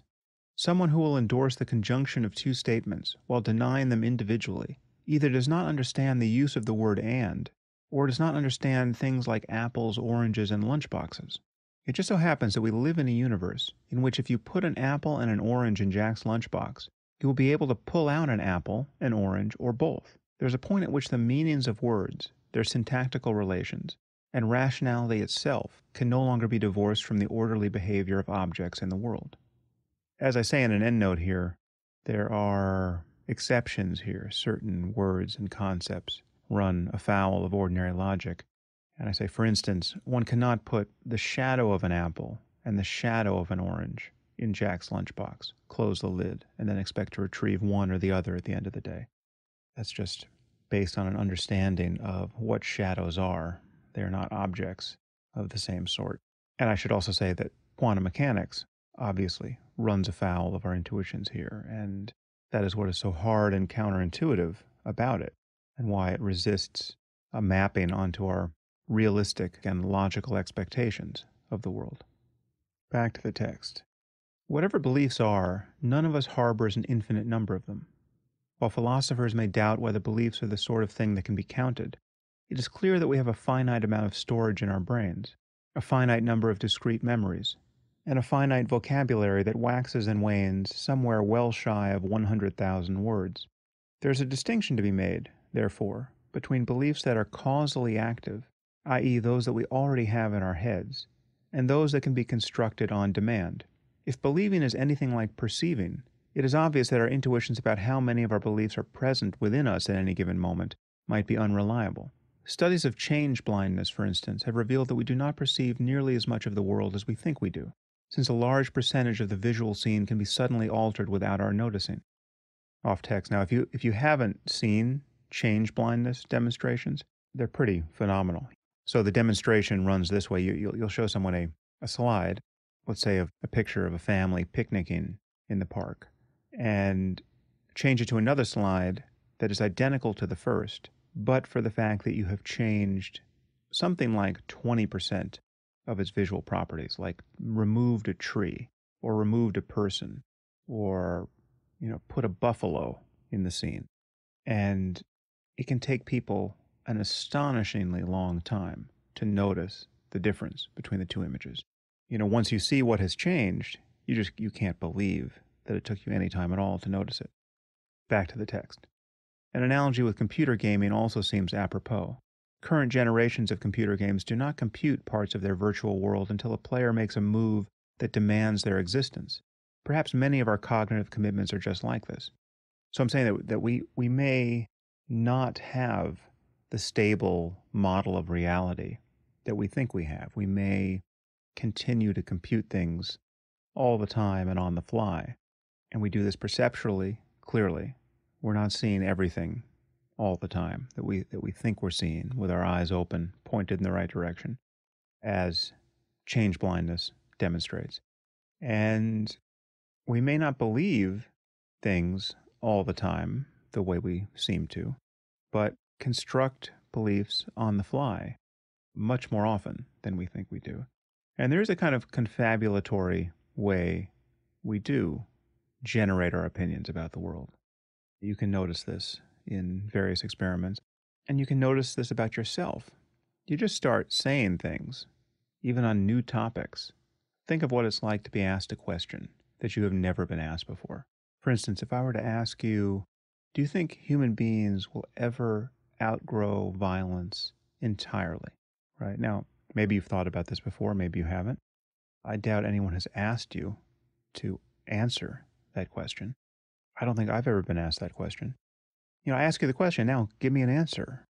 If you try this, I think it will be the rare person among you who will simply pause for a moment, reflect, and say, I don't know.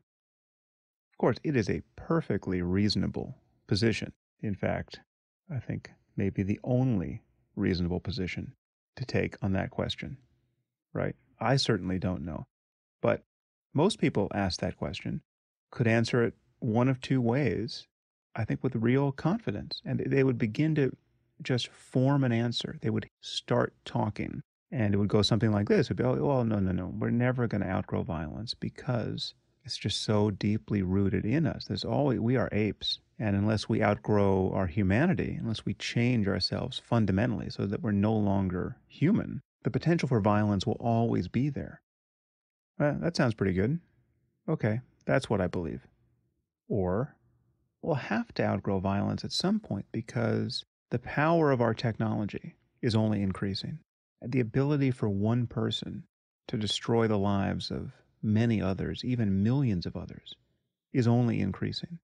And it's hard to see how that will ever change. So at a certain point, we will have to figure out how to cancel our violent impulses. And we will do this. It will be at some point the most important thing for us to do.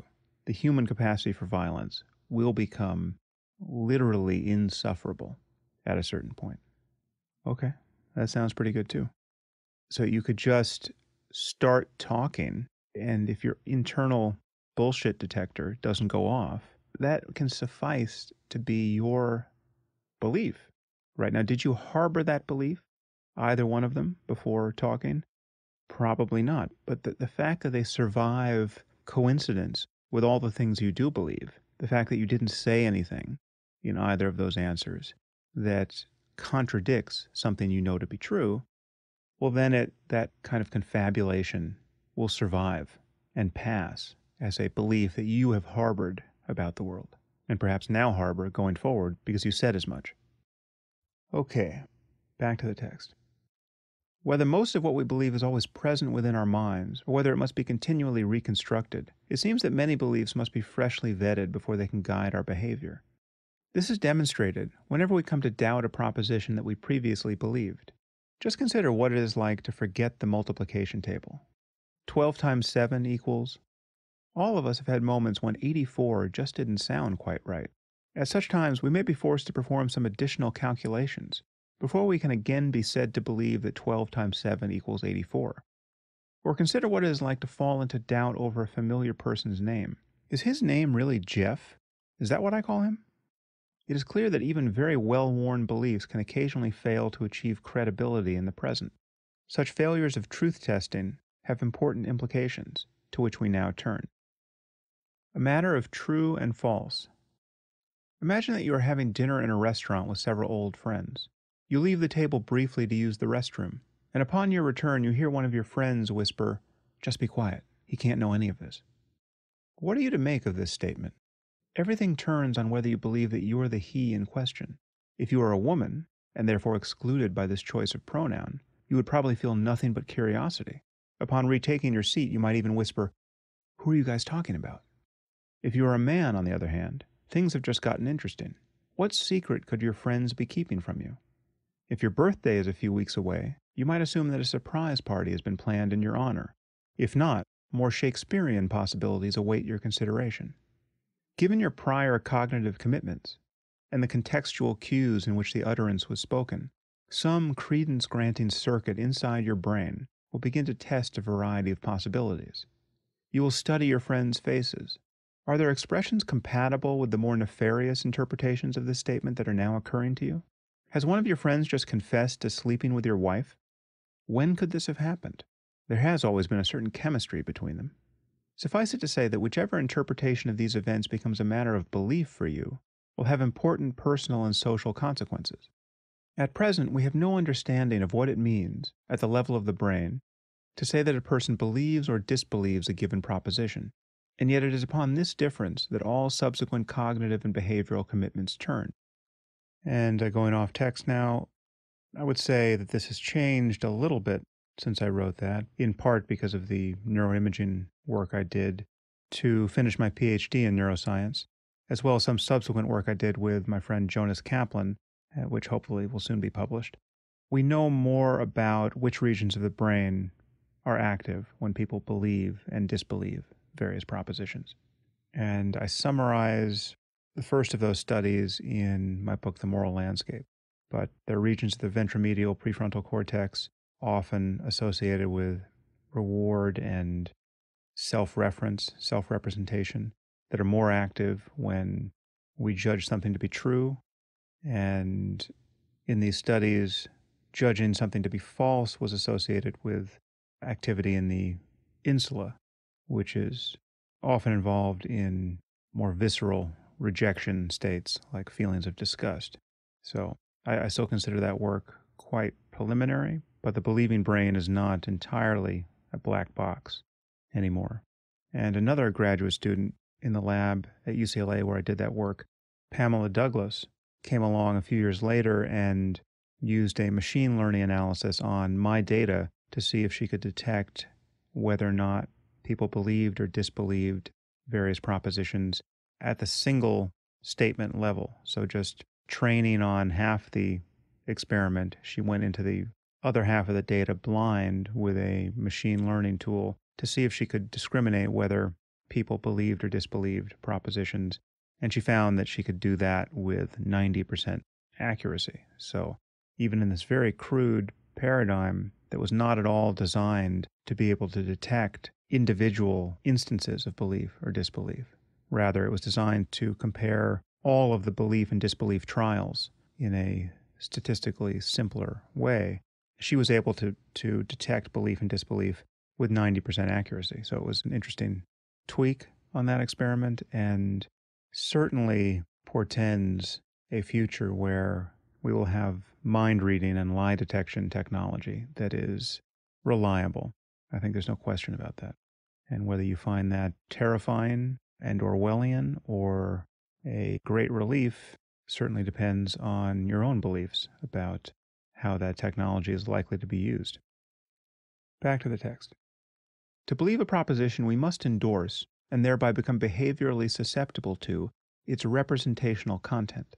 There are good reasons to think that this process happens quite automatically, and indeed that the mere comprehension of an idea may be tantamount to believing it, if only for a moment. The Dutch philosopher Spinoza thought that belief and comprehension were identical, while disbelief required a subsequent act of rejection. Some very interesting work in psychology bears this out. And off text again, I should say we always found this to be true in our experiments as well, that disbelief took longer than belief, no matter how simple the proposition. You will be slower to judge 2 plus 2 equals 5 to be false than you will be to accept that 2 plus 2 equals 4. And this does suggest that spotting the error is an additional step, and that mere comprehension of a statement does at least provisionally entail its acceptance. So I think Spinoza was right on that point. Back to the text. It seems rather likely that understanding a proposition is analogous to perceiving an object in physical space. Our default setting may be to accept appearances as reality until they prove to be otherwise. This would explain why merely entertaining the possibility of a friend's betrayal may have set your heart racing a moment ago. Off text now, that this relates to what I just said about generating beliefs and opinions in real time when we just talk. There is a kind of confabulatory process here where until it sounds wrong, it sounds right. You are looking for errors in your own speech.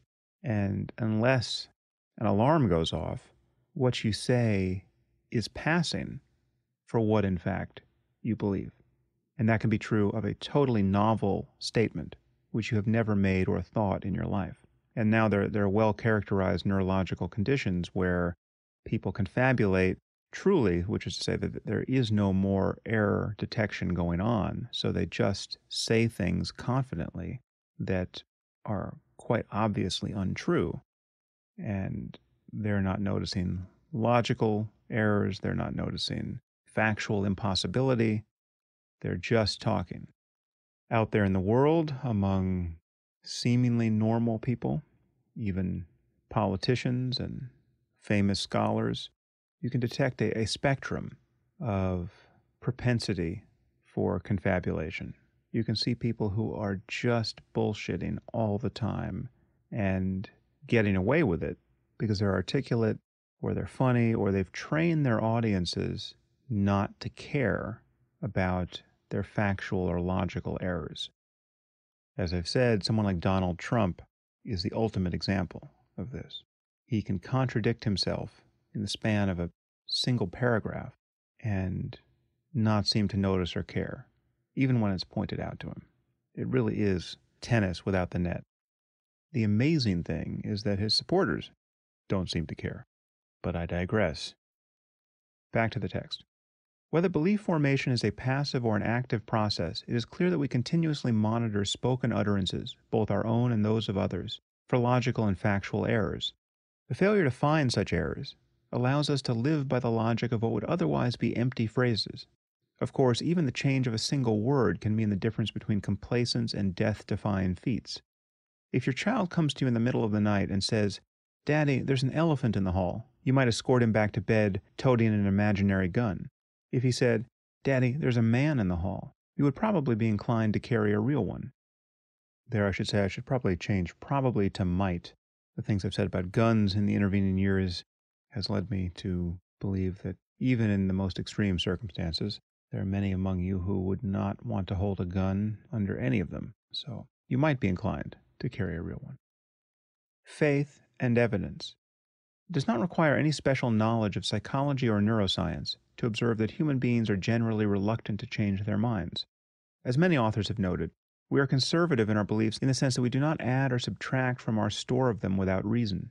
Belief in the epistemic sense, that is, belief that aims at representing our knowledge about the world, requires that we believe a given proposition to be true, not merely that we wish it were so. Such a constraint upon our thinking is undoubtedly a good thing, since unrestrained wishful thinking would uncouple our beliefs from the regularities in the world that they purport to represent. Why is it wrong to believe a proposition to be true just because it might feel good to believe it? One need only linger over the meaning of the word because, Middle English by and cause, to see the problem here. Because suggests a causal connection between a proposition's being true and a person's believing that it is.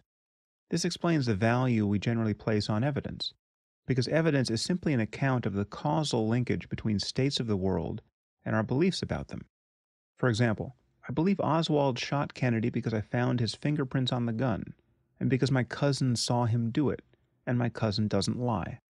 We can believe a proposition to be true only because something in our experience, or in our reasoning about the world, actually speaks to the truth of the proposition in question. Let's say that I believe that God exists, and some impertinent person asks me why. This question invites, indeed demands, an answer of the form, "I believe that God exists because."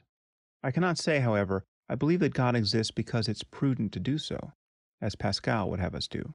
Of course, I can say this, but I cannot mean by the word believe what I mean when I say things like, "I believe that water is really 2 parts hydrogen and 1 part oxygen because 2 centuries of physical experiments attest to this," or "I believe that there is an oak in my yard because I can see it." Nor can I say things like, "I believe in God because it makes me feel good." The fact that I would feel good if there were a God does not give me the slightest reason to believe that one exists.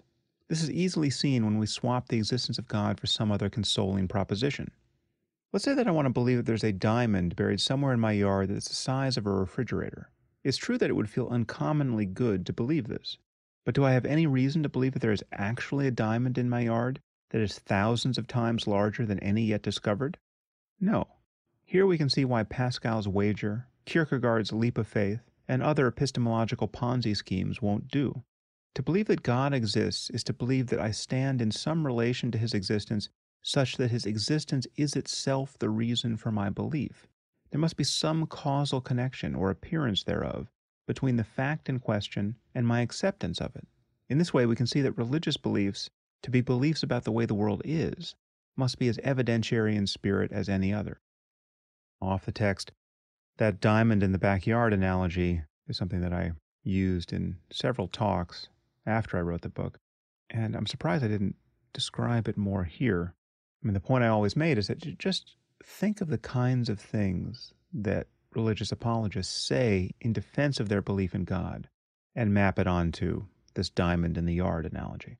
Imagine hearing somebody say, "You have no idea how much meaning this belief that there's a diamond in my backyard that's the size of a refrigerator gives me and my family. We spend every Sunday digging for it. It's an incredibly positive influence on our lives." It's quite a crazy claim to talk about the utility of this belief for one's life. Imagine someone saying, "I wouldn't want to live in a universe where there wasn't a diamond in my backyard that's the size of a refrigerator." This is something you hear people say about God, right? "I wouldn't want to live in a universe where there wasn't a God." That passes for a sane utterance among religious believers. You can get on Oprah and talk that way, and she will laugh and smile and treat you like you're a genius. I also wrote more about Pascal's wager in the interim. Let me see if I can find that.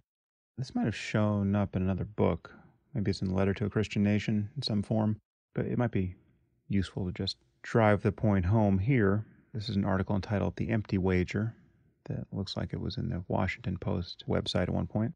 I guess I wrote this after my debate with Rick Warren that I did for Newsweek, where both John Meacham and Rick Warren each made, as I say here, respectful reference to Pascal's wager. And then I write, "As many readers will remember, Pascal suggested that religious believers are simply taking the wiser of two bets. If a believer is wrong about God, there's not much harm to him or anyone else. And if he is right, he wins eternal happiness. If an atheist is wrong, however, he's destined for hell. Put this way, atheism seems the very picture of reckless stupidity. But there are many questionable assumptions built into this famous wager. One is the notion that people do not pay a terrible price for religious faith. It seems worth remembering in this context just what sort of costs, great and small, we are incurring on account of religion. With destructive technology spreading throughout the world with 21st century efficiency, what is the social cost of millions of Muslims believing in the metaphysics of martyrdom? Who would like to put a price on the heartfelt religious differences that the Sunni and Shia are now expressing in Iraq, with car bombs and power tools? What is the net effect of so many Jewish settlers believing that the creator of the universe promised them a patch of desert on the Mediterranean? What have been the psychological costs imposed by Christianity's anxiety about sex these last 70 generations? The current costs of religion are incalculable, and they are excruciating. While Pascal deserves his reputation as a brilliant mathematician, his wager was never more than a cute and false analogy. Like many cute ideas in philosophy, it is easily remembered and often repeated, and this has lent it an undeserved air of profundity. If the wager were valid, it could be used to justify any belief system, no matter how ludicrous, as a, quote, good bet. Muslims could use it to support the claim that Jesus was not divine. The Quran states that anyone who believes in the divinity of Jesus will wind up in hell. Buddhists could use it to support the doctrine of karma and rebirth. And the editors of Time magazine could use it to persuade the world that anyone who reads Newsweek is destined for a fiery damnation. But the greatest problem with the wager, and it is a problem that infects religious thinking generally, is its suggestion that a rational person can knowingly will himself to believe a proposition for which he has no evidence. A person can profess any creed he likes, of course, but to really believe something, he must also believe that the belief under consideration is true. To believe that there is a God, for instance, is to believe that you are not just fooling yourself. It is to believe that you stand in some relation to God's existence such that if he didn't exist, you wouldn't believe in him. How does Pascal's wager fit into this scheme? It doesn't. Actually, I want to reiterate that. This is an important point which neither I nor anyone else makes enough, right? So, to believe that there is a God is to believe that you are not just fooling yourself. It is to believe that you stand in some relation to God's existence such that if he didn't exist, you wouldn't believe in him, right? It's to believe that your beliefs are in some way tracking reality.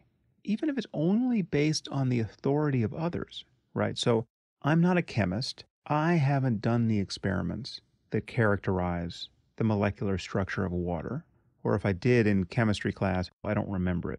So I am basing my knowledge about the structure of water on an additional supposition that the world is such that it would be astonishing if my belief about the structure of water were as it is and water was not, in fact, 2 parts hydrogen and 1 part oxygen.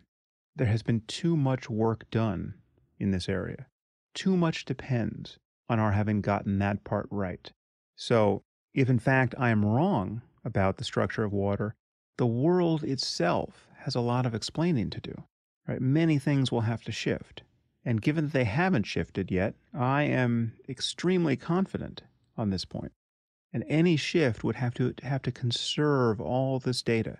It will have to explain why it seemed water was this way for this long, right? So yes, I believe that even if I haven't done the experiment myself, I'm not going to do it today, I'm not going to do it tomorrow, I do stand in a place where I would not believe this about water but for the fact that this is in fact true about water, right? I am part of a system of vetting ideas and propositions. I'm part of a conversation that has now gone on for centuries among uncountable people who've made their best effort to understand what is going on around them. And this notion of believing something just to be safe, just in case it might be true, this does not fit into this scheme. That's exactly how you would generate beliefs that don't track reality at all. Then I go on to write, beliefs are not like clothing. Comfort, utility, and attractiveness cannot be one's conscious criteria for acquiring them. It's true that people often believe things for bad reasons. Self-deception, wishful thinking, and a wide variety of other cognitive biases really do cloud our thinking. But bad reasons only tend to work when they are unrecognized. Pascal's wager suggests that a rational person can knowingly believe a proposition purely out of concern for his future gratification. I suspect no one ever acquires his religious beliefs this way. Pascal certainly didn't. But even if some people do, who could be so foolish as to think that such beliefs are likely to be true? Okay, so that's what I think about Pascal's wager. And that wasn't in the book. Maybe I should just relate this to what I just said about the confabulatory way that many of us, even most of us, generate some of our beliefs and opinions. So let's say you answer a question like the one I posed earlier about violence that you've never answered before. You've never thought about it before in those terms. And you find yourself answering it, and your answer sounds good enough to you, right? So can you really say that you are tacitly claiming to stand in some position such that if the claim weren't true, you wouldn't believe it? Well, perhaps not for the most cavalier sort of opinion. But if we continued to talk about it, if I pushed on your statement, let's say you took the second line here, you think we will end violence because it's going to become far too dangerous to let anyone be violent. We will figure out some way to cancel it. And if I said to you, well, do you really think that will ever be practically possible? What is it? You're imagining the genetic engineering of our descendants such that they're incapable of violence? What if the capacity for violence is merely an expression of some other capacity that is essential to most of what we care about? And if you strip that out, you're left with people who have absolutely no creative will at all, right? Do you know that's not true? Well, if you find that question compelling, you'll be pushed into an area of, yeah, I don't know. This is not something I am going to take a firm position on. And that's the way it is with many of the things we think. You put something out there, and it is at bottom provisional. It's not like the claim to know something, right? That you would bet a lot of money on it, that you couldn't imagine it not being true. And this is the kind of claim that religious people make about the existence of God or about the divine origin of Scripture. And it's the claim that scientists would make about the structure of water. These really are truth claims that we put a lot of store in. And we do this because we are tacitly assuming we haven't just successfully duped ourselves into believing them. Back to the end of faith. The moment we admit that our beliefs are attempts to represent states of the world, we see that they must stand in the right relation to the world to be valid. It should be clear that if a person believes in God because he has had certain spiritual experiences, or because the Bible makes so much sense, or because he trusts the authority of the church, he is playing the same game of justification that we all play when claiming to know the most ordinary facts. This is probably a conclusion that many religious believers will want to resist, but resistance is not only futile, it is incoherent. There is simply no other logical space for our beliefs about the world to occupy. As long as religious propositions purport to be about the way the world is, e.g., God can actually hear your prayers, if you take his name in vain, bad things will happen to you, etc., they must stand in relation to the world and to our other beliefs about it. It is only by being so situated that propositions of this sort can influence our subsequent thinking or behavior. As long as a person maintains that his beliefs represent an actual state of the world, visible or invisible, spiritual or mundane, he must believe that his beliefs are a consequence of the way the world is. This, by definition, leaves him vulnerable to new evidence. Indeed, if there were no conceivable changes in the world that could get a person to question his religious beliefs, this would prove that his beliefs were not predicated upon his taking any state of the world into account. He could not claim, therefore, to be representing the world at all. I think that's a sentence worth reiterating.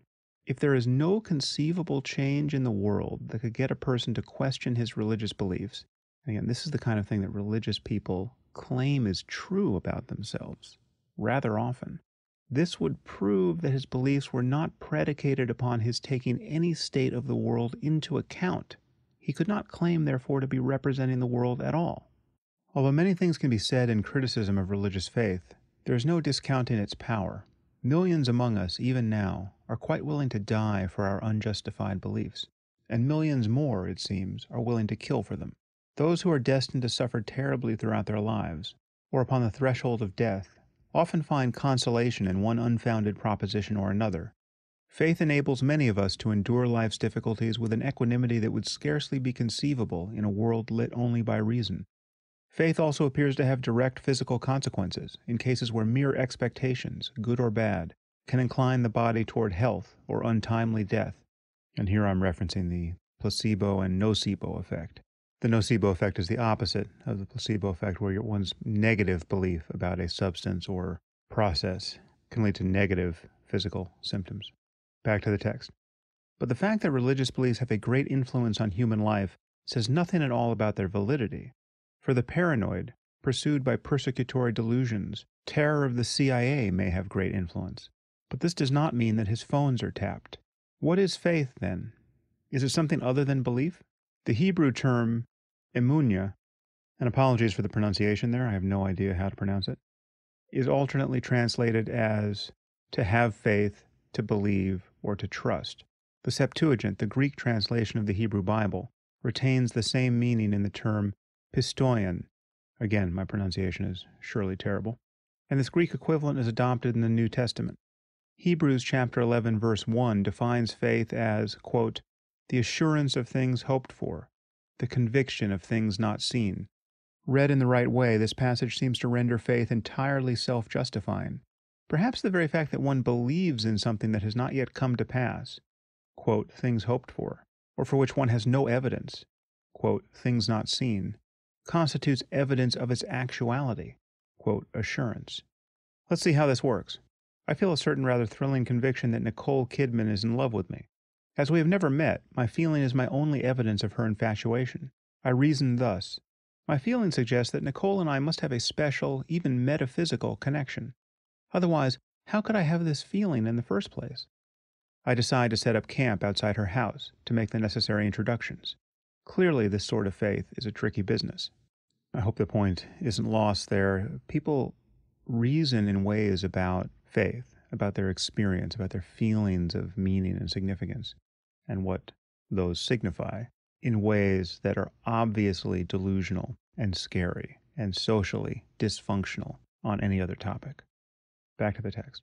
Throughout this book, I am criticizing faith in its ordinary scriptural sense, as belief in and life orientation toward certain historical and metaphysical propositions. The meaning of the term, both in the Bible and upon the lips of the faithful, seems to be entirely unambiguous. It is true that certain theologians and contemplatives have attempted to recast faith as a spiritual principle that transcends mere motivated credulity.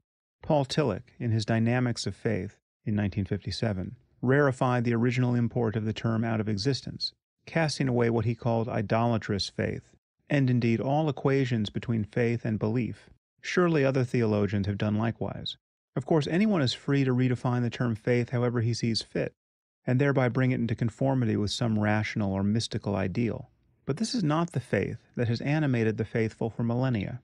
The faith that I am calling into question is precisely the gesture that Tillich himself decried as, quote, an act of knowledge that has a low degree of evidence, end quote. My argument, after all, is aimed at the majority of the faithful in every religious tradition, not at Tillich's blameless parish of one. Despite the considerable exertions of men like Tillich, who have attempted to hide the serpent lurking at the foot of every altar, the truth is that religious faith is simply unjustified belief in matters of ultimate concern, specifically in propositions that promise some mechanism by which human life can be spared the ravages of time and death. Faith is what credulity becomes when it finally achieves escape velocity from the constraints of terrestrial discourse, constraints like reasonableness, internal coherence, civility, and candor. However far you feel you have fled the parish, even if you are just now adjusting the mirror on the Hubble Space Telescope, you are likely to be the product of a culture that has elevated belief, in the absence of evidence, to the highest place in the hierarchy of human virtues. Ignorance is the true coinage of this realm. Blessed are those who have not seen and have believed. John 20:29. And every child is instructed that it is at very least an option, if not a sacred duty, to disregard the facts of this world out of deference to the God who lurks in his mother's and father's imaginations. But faith is an impostor. This can be readily seen in the way that all the extraordinary phenomenon of the religious life, a statue of the Virgin weeps, a child casts his crutches to the ground, are seized upon by the faithful as confirmation of their faith.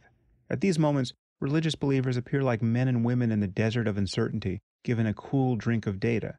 There's no way around the fact that we crave justification for our core beliefs, and believe them only because we think such justification is, at the very least, in the offing. Is there a practicing Christian in the West who would be indifferent to the appearance of incontestable physical evidence that attested to the literal truth of the Gospels?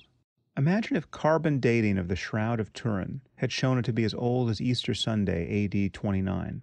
Is there any doubt that this revelation would have occasioned a spectacle of awe, exultation, and zealous remission of sins throughout the Christian world? And I'm sure I say in an endnote here that the Shroud of Turin was carbon dated by 3 independent labs and found to be a medieval forgery. Back to the book. This is the very same faith that will not stoop to reason when it has no good reasons to believe. If a little supportive evidence emerges, however, the faithful prove to be as attentive to data as the damned. This demonstrates that faith is nothing more than a willingness to await the evidence, be it the day of judgment or some other downpour of corroboration. It is the search for knowledge on the installment plan. Believe now, live an untestable hypothesis until your dying day, and you will discover that you were right. But in any other sphere of life, a belief is a check that everyone insists upon cashing this side of the grave. The engineer says the bridge will hold. The doctor says the infection is resistant to penicillin. These people have defeasible reasons for their claims about the way the world is. The mullah, the priest, and the rabbi do not. Nothing could change about this world, or about the world of their experience, that could demonstrate the falsity of many of their core beliefs. This proves that these beliefs are not born of any examination of the world or of the world of their experience. They are, in Karl Popper's sense, unfalsifiable. It appears that even the Holocaust did not lead most Jews to doubt the existence of an omnipotent and benevolent God. If having half your people systematically delivered to the furnace does not count as evidence against the notion that an all-powerful God is looking out for your interests, it seems reasonable to assume that nothing could.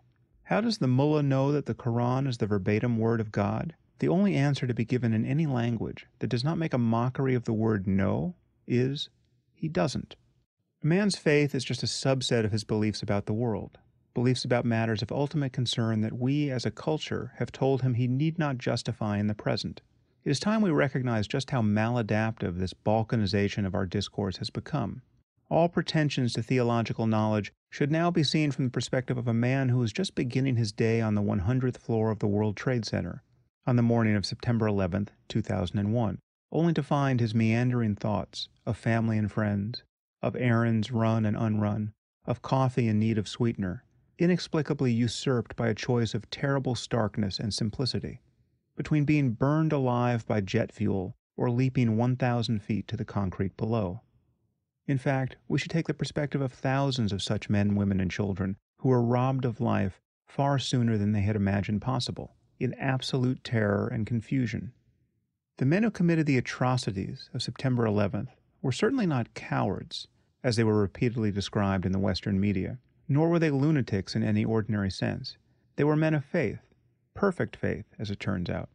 And this, it must finally be acknowledged, is a terrible thing to be. I am certain that such a summary dismissal of religious faith will seem callous to many readers, particularly those who have known its comforts at first hand. But the fact that unjustified beliefs can have a consoling influence on the human mind is no argument in their favor. If every physician told his terminally ill patients that they were destined for a complete recovery, this might also set many of their minds at ease, but at the expense of the truth. Why should we be concerned about the truth? This question awaits its Socrates. For our purposes, we need only observe that the truth is of paramount concern to the faithful themselves. Indeed, the truth of a given doctrine is the very object of their faith. The search for comfort at the expense of truth has never been a motive for religious belief, since all creeds are chock full of terrible proposals, which are no comfort to anyone, and which the faithful believe, despite the pain it causes them, for fear of leaving some dark corner of reality unacknowledged. And here I'm thinking about doctrines related to hell, for instance. People don't believe in hell because they find it consoling. They believe in hell because they think it's really there. They just have bad reasons for thinking it's there. But it's not comforting that many people you love, but who don't believe the right things about God, are going to spend eternity in hellfire. And the fear of falling into hell oneself, endured for a lifetime by many religious people, is not comforting. Back to the book. The faithful, in fact, hold truth in the highest esteem, and in this sense they are identical to most philosophers and scientists. People of faith claim nothing less than knowledge of sacred, redeeming, and metaphysical truths. Christ died for your sins. He's the Son of God. All human beings have souls that will be subject to judgment after death, etc. These are specific claims about the way the world is. It is only the notion that a doctrine is in accord with reality at large that renders a person's faith useful, redemptive, or indeed logically possible. For faith in a doctrine is faith in its truth. What else but the truth of a given teaching could convince its adherents of the illegitimacy of all others? Heretical doctrines are deemed so and accorded a healthy measure of disdain for no other reason than that they are presumed to be false. Thus, if a Christian made no tacit claims of knowledge with regard to the literal truth of Scripture, he would be just as much a Muslim, or a Jew, or an atheist as a follower of Christ.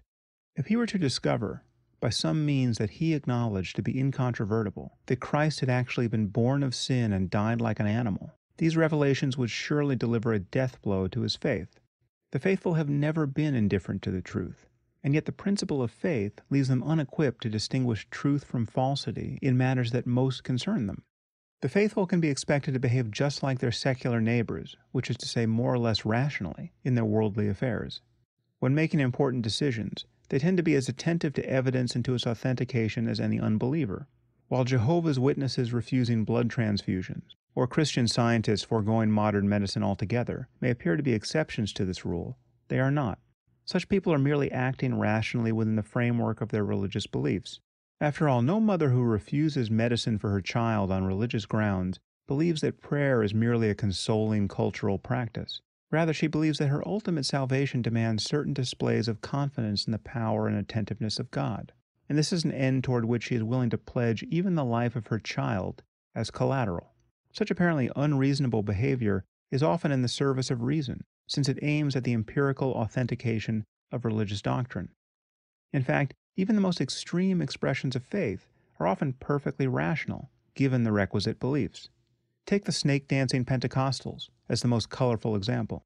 In an effort to demonstrate both their faith in the literal word of the Bible, in this case Mark chapter 16, verse 18, and its truth, they, quote, take up serpents, various species of rattlesnake, and, quote, drink any deadly thing, generally strychnine, and test prophecy, quote, it shall not hurt them, to their heart's content.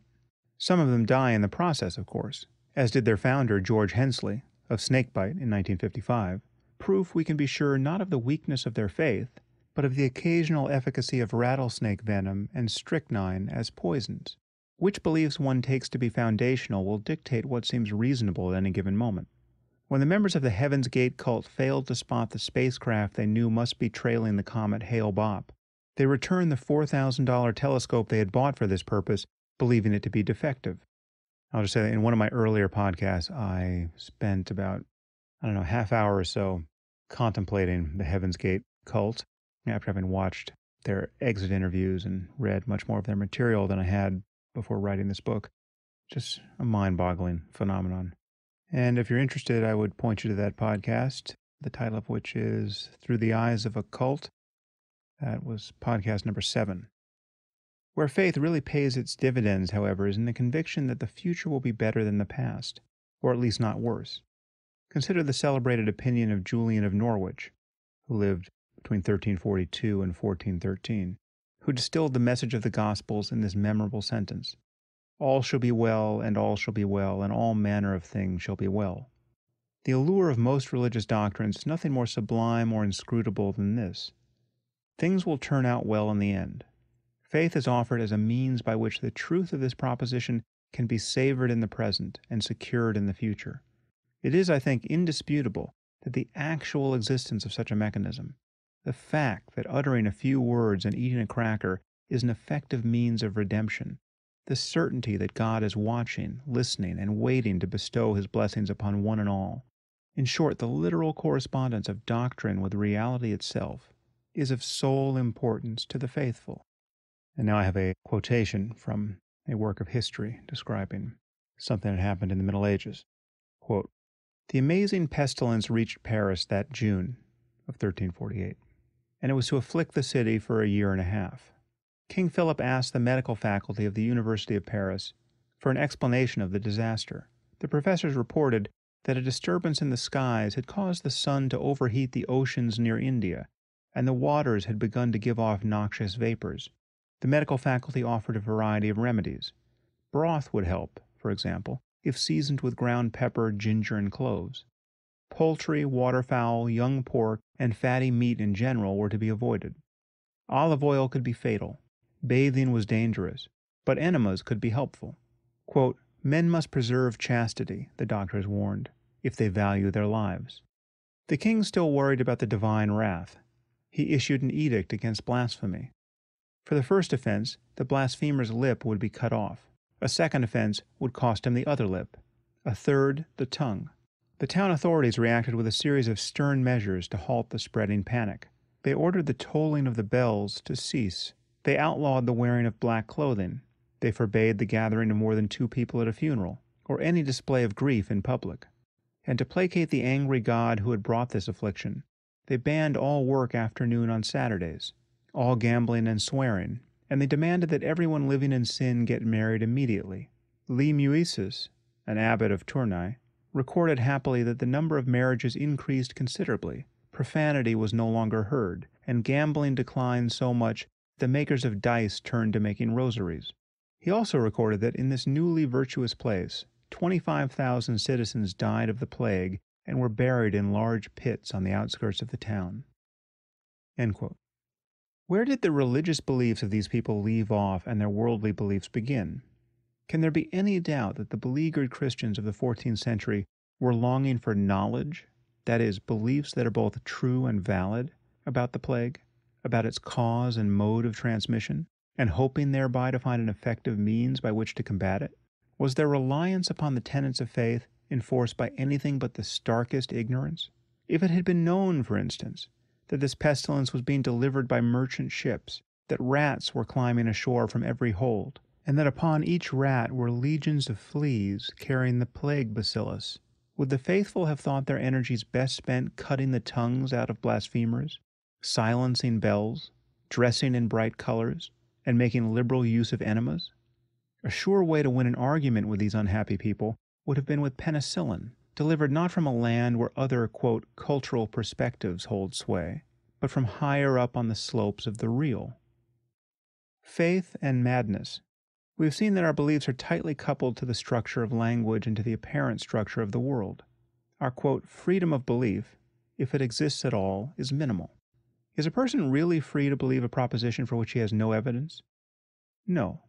Evidence, whether sensory or logical, is the only thing that suggests a given belief is really about the world in the first place. We have names for people who have many beliefs for which there is no rational justification.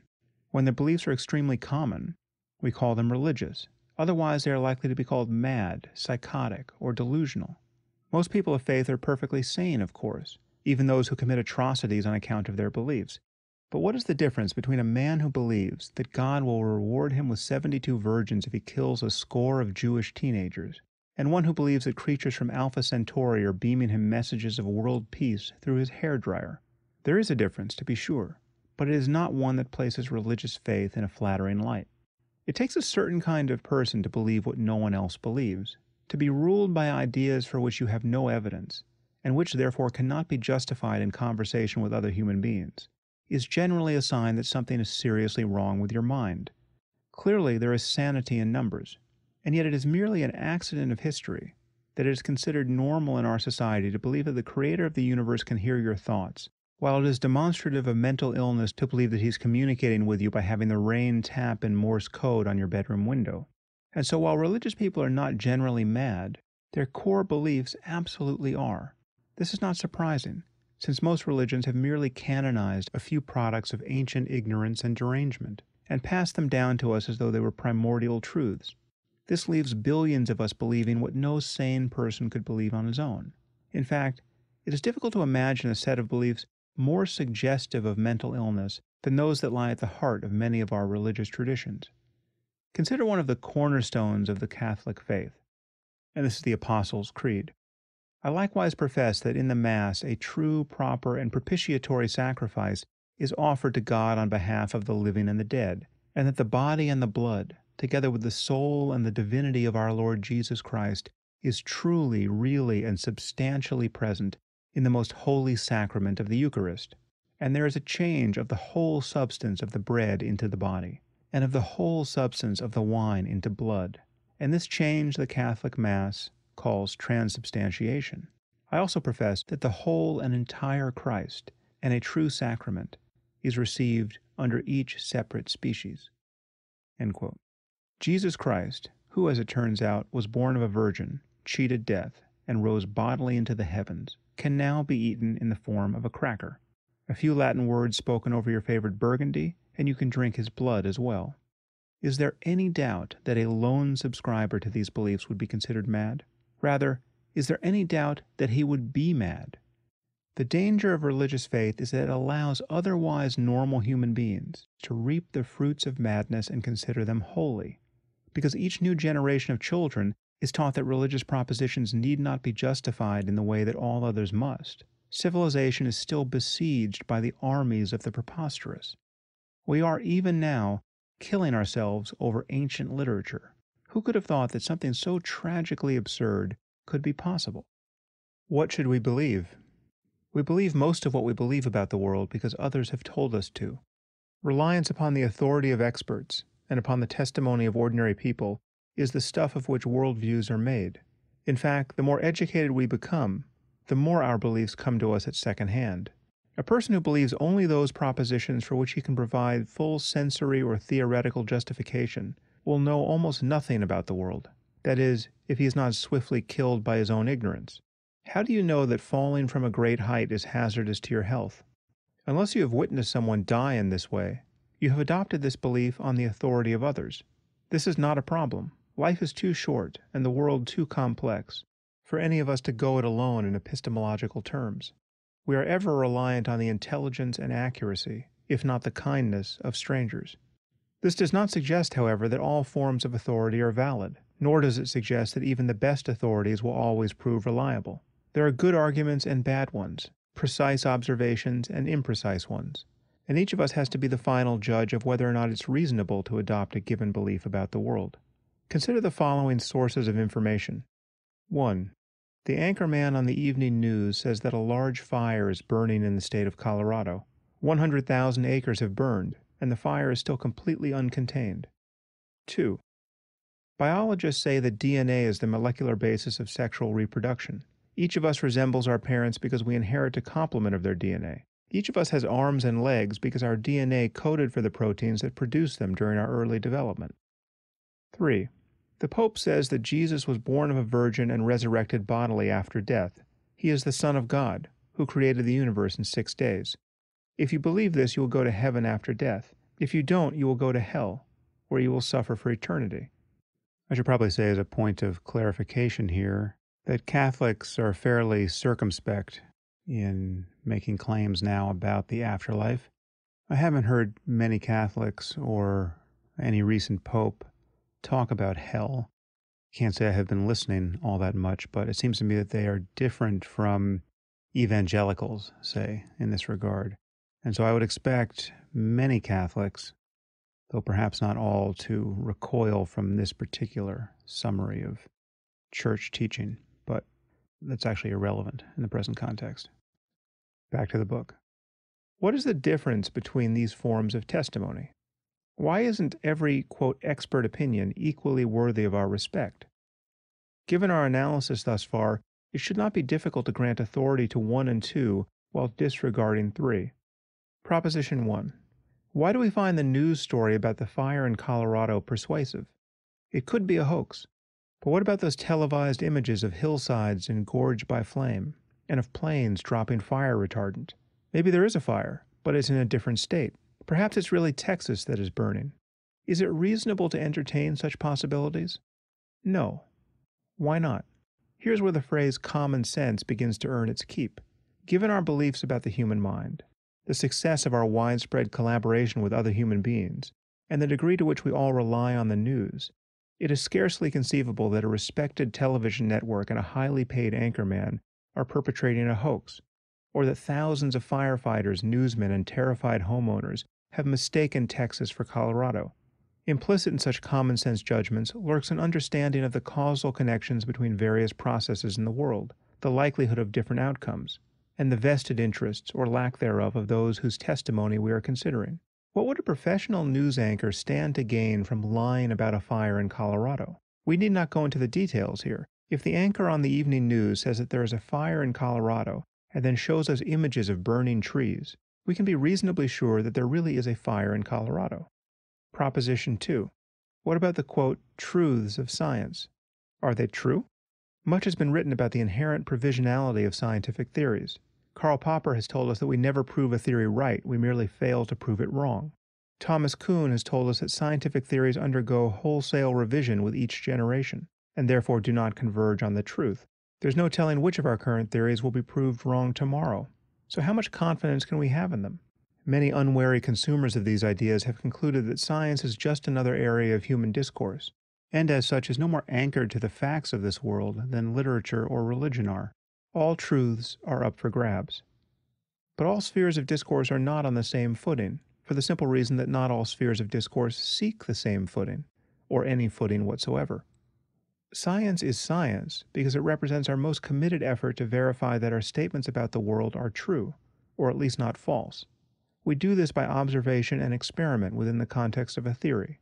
To say that a given scientific theory may be wrong is not to say that it may be wrong in its every particular, or that any other theory stands an equal chance of being right. What are the chances that DNA is not the basis for genetic inheritance? Well, if it isn't, Mother Nature sure has a lot of explaining to do. She must explain the results of 50 years of experimentation, which have demonstrated reliable correlations between genotype and phenotype, including the reproducible effects of specific genetic mutations. Any account of inheritance that's going to supersede the present assumptions of molecular biology will have to account for the ocean of data that now conforms to these assumptions. What are the chances that we will one day discover that DNA has absolutely nothing to do with inheritance? They are effectively zero. Proposition 3. Can we rely on the authority of the Pope? Millions of Catholics do, of course. He is, in fact, infallible in matters of faith and morality. Can we really say that Catholics are wrong to believe that the Pope knows whereof he speaks? We surely can. We know that no evidence would be sufficient to authenticate many of the Pope's core beliefs. How could anyone born in the 20th century come to know that Jesus was actually born of a virgin? What process of ratiocination, mystical or otherwise, will deliver the necessary facts about a Galilean woman's sexual history, facts that run entirely counter to the well-known facts of human biology? There is no such process. Even a time machine would not help us, unless we were willing to keep watch over Mary 24 hours a day for the months surrounding the probable time of Jesus' conception. Visionary experiences, in and of themselves, can never be sufficient to answer questions of historical fact. Let's say the Pope had a dream about Jesus, and Jesus came to him looking fresh from Da Vinci's brush. The Pope would not even be in a position to say that the Jesus of his dream looked like the real Jesus. The Pope's infallibility, no matter how many dreams and visions he may have had, does not even extend to making a judgment about whether the historical Jesus wore a beard, let alone whether he was really the Son of God, born of a virgin, or able to raise the dead. These are just not the kinds of propositions that spiritual experience can authenticate. Of course, we could imagine a scenario in which we would give credence to the Pope's visions, or to our own. If Jesus came saying things like, "The Vatican Library has exactly 37,226 books," and he turned out to be right, we would then begin to feel that we were at the very least in dialogue with someone who had something to say about the way the world is. Given a sufficient number of verifiable statements, plucked from the ethers of papal vision, we could begin speaking seriously about any further claims Jesus might make. The point is that his authority would be derived in the only way that such authority ever is, by making claims about the world that can be corroborated by further observation. As far as Proposition 3 is concerned, it is quite obvious that the Pope has nothing to go on but the Bible itself. This document is not a sufficient justification for his beliefs, given the standards of evidence that prevailed at the time of its composition. What about our much championed freedom of religious belief? It is no different from our freedoms of journalistic and biological belief. And anyone who believes that the media are perpetrating a great fire conspiracy, or that molecular biology is just a theory that may prove totally wrong, has merely exercised his freedom to be thought a fool. Religious unreason should acquire an even greater stigma in our discourse, given that it remains among the principal causes of armed conflict in our world. Before you can get to the end of this paragraph, another person will probably die because of what someone else believes about God. Perhaps it is time we demanded that our fellow human beings had better reasons for maintaining their religious differences, if such reasons even exist. We must begin speaking freely about what is really in these holy books of ours, beyond the timid heterodoxies of modernity, the gay and lesbian ministers, the Muslim clerics who have lost their taste for public amputations, or the Sunday churchgoers who have never read their Bibles quite through. A close study of these books, and of history, demonstrates that there is no act of cruelty so appalling that it cannot be justified, or even mandated, by recourse to their pages.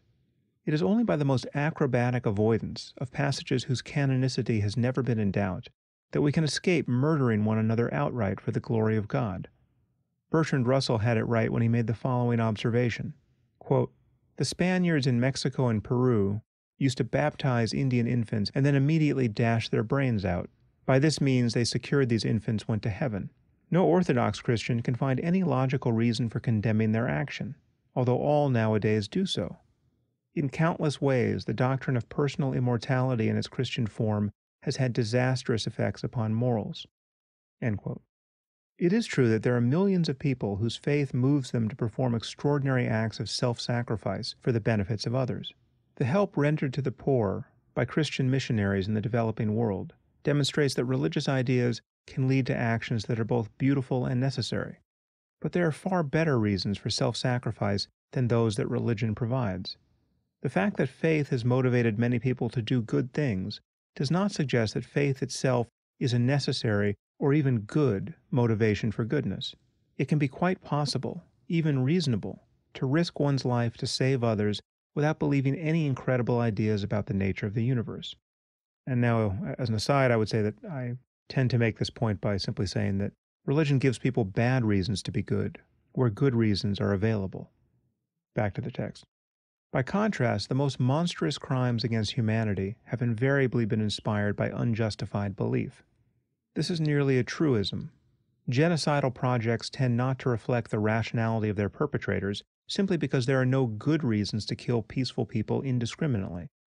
Even where such crimes have been secular, they have required the egregious credulity of entire societies to be brought off. Consider the millions of people who were killed by Stalin and Mao. Although these tyrants paid lip service to rationality, communism was little more than a political religion. At the heart of its apparatus of repression and terror lurked a rigid ideology, to which generations of men and women were sacrificed. Even though their beliefs did not reach beyond this world, they were both cultic and irrational. To cite only one example, the dogmatic embrace of Lysenko's, quote, socialist biology, as distinguished from the capitalist biology of Mendel and Darwin, helped pave the way for tens of millions of deaths from famine in the Soviet Union and China in the first part of the 20th century. And I'll say as an aside, this point about communism, and I don't say it here, but obviously the National Socialism of the Third Reich being political religions, sharing all that is wrong with religion apart from the otherworldliness, the cult of personality, the dogmatism, the in-group, out-group thinking, the subordination of individual ethics and freedom to the group. This point I made clearly here in my first book, but obviously the most common retort to atheism that one hears is that the greatest crimes of the 20th century were perpetrated by atheists. This is just a completely empty charge, but you find even smart, well-educated people making it from time to time. I think I say it, I don't know if I say it here, but I've certainly said it since. There is no society in human history that ever suffered because its citizens became too reasonable, too interested in evidence, too sensitive to the weakness of a bad argument, too skeptical in the face of preposterous and unfounded claims. That is the basis of atheism. That is the basis of science. That is the only attitude toward intellectual life that transcends culture and the mere accidents of birth by definition. And that is not what brought us Stalinism. That's not what is defining the lives of the people living in North Korea right now. No, North Korea is a religious cult in every respect beyond making claims about the afterlife. Okay, it even includes beliefs in certain miracles performed by the dear leader. So to attribute that to atheism, as it would seem a majority of religious believers do, is just a totally bankrupt and dishonest move. Back to the text. In the next chapter, we will examine two of the darkest episodes in the history of faith, the Inquisition and the Holocaust. I have chosen the former as a case study because there is no other instance in which so many ordinary men and women have been so deranged by their beliefs about God. Nowhere else has the subversion of reason been so complete, or its consequences so terrible. The Holocaust is relevant here because it is generally considered to have been an entirely secular phenomenon. It was not.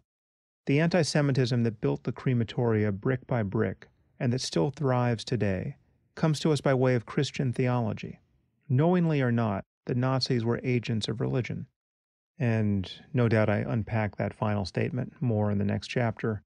I am not claiming that the Nazis were motivated by religion in general. I'm claiming that anti-Semitism is entirely the product of religion, historically. The definition of Jews as Jews is the result of religion. But I go into that in more detail in the next chapter. So that was chapter 2 of The End of Faith. As always, if you're finding this podcast useful, you can support it at samharris.org/support. As I said at the top here, we're now going ad-free on the Waking Up podcast. So you are my only sponsor, and I am honored that you are listening. Until next time.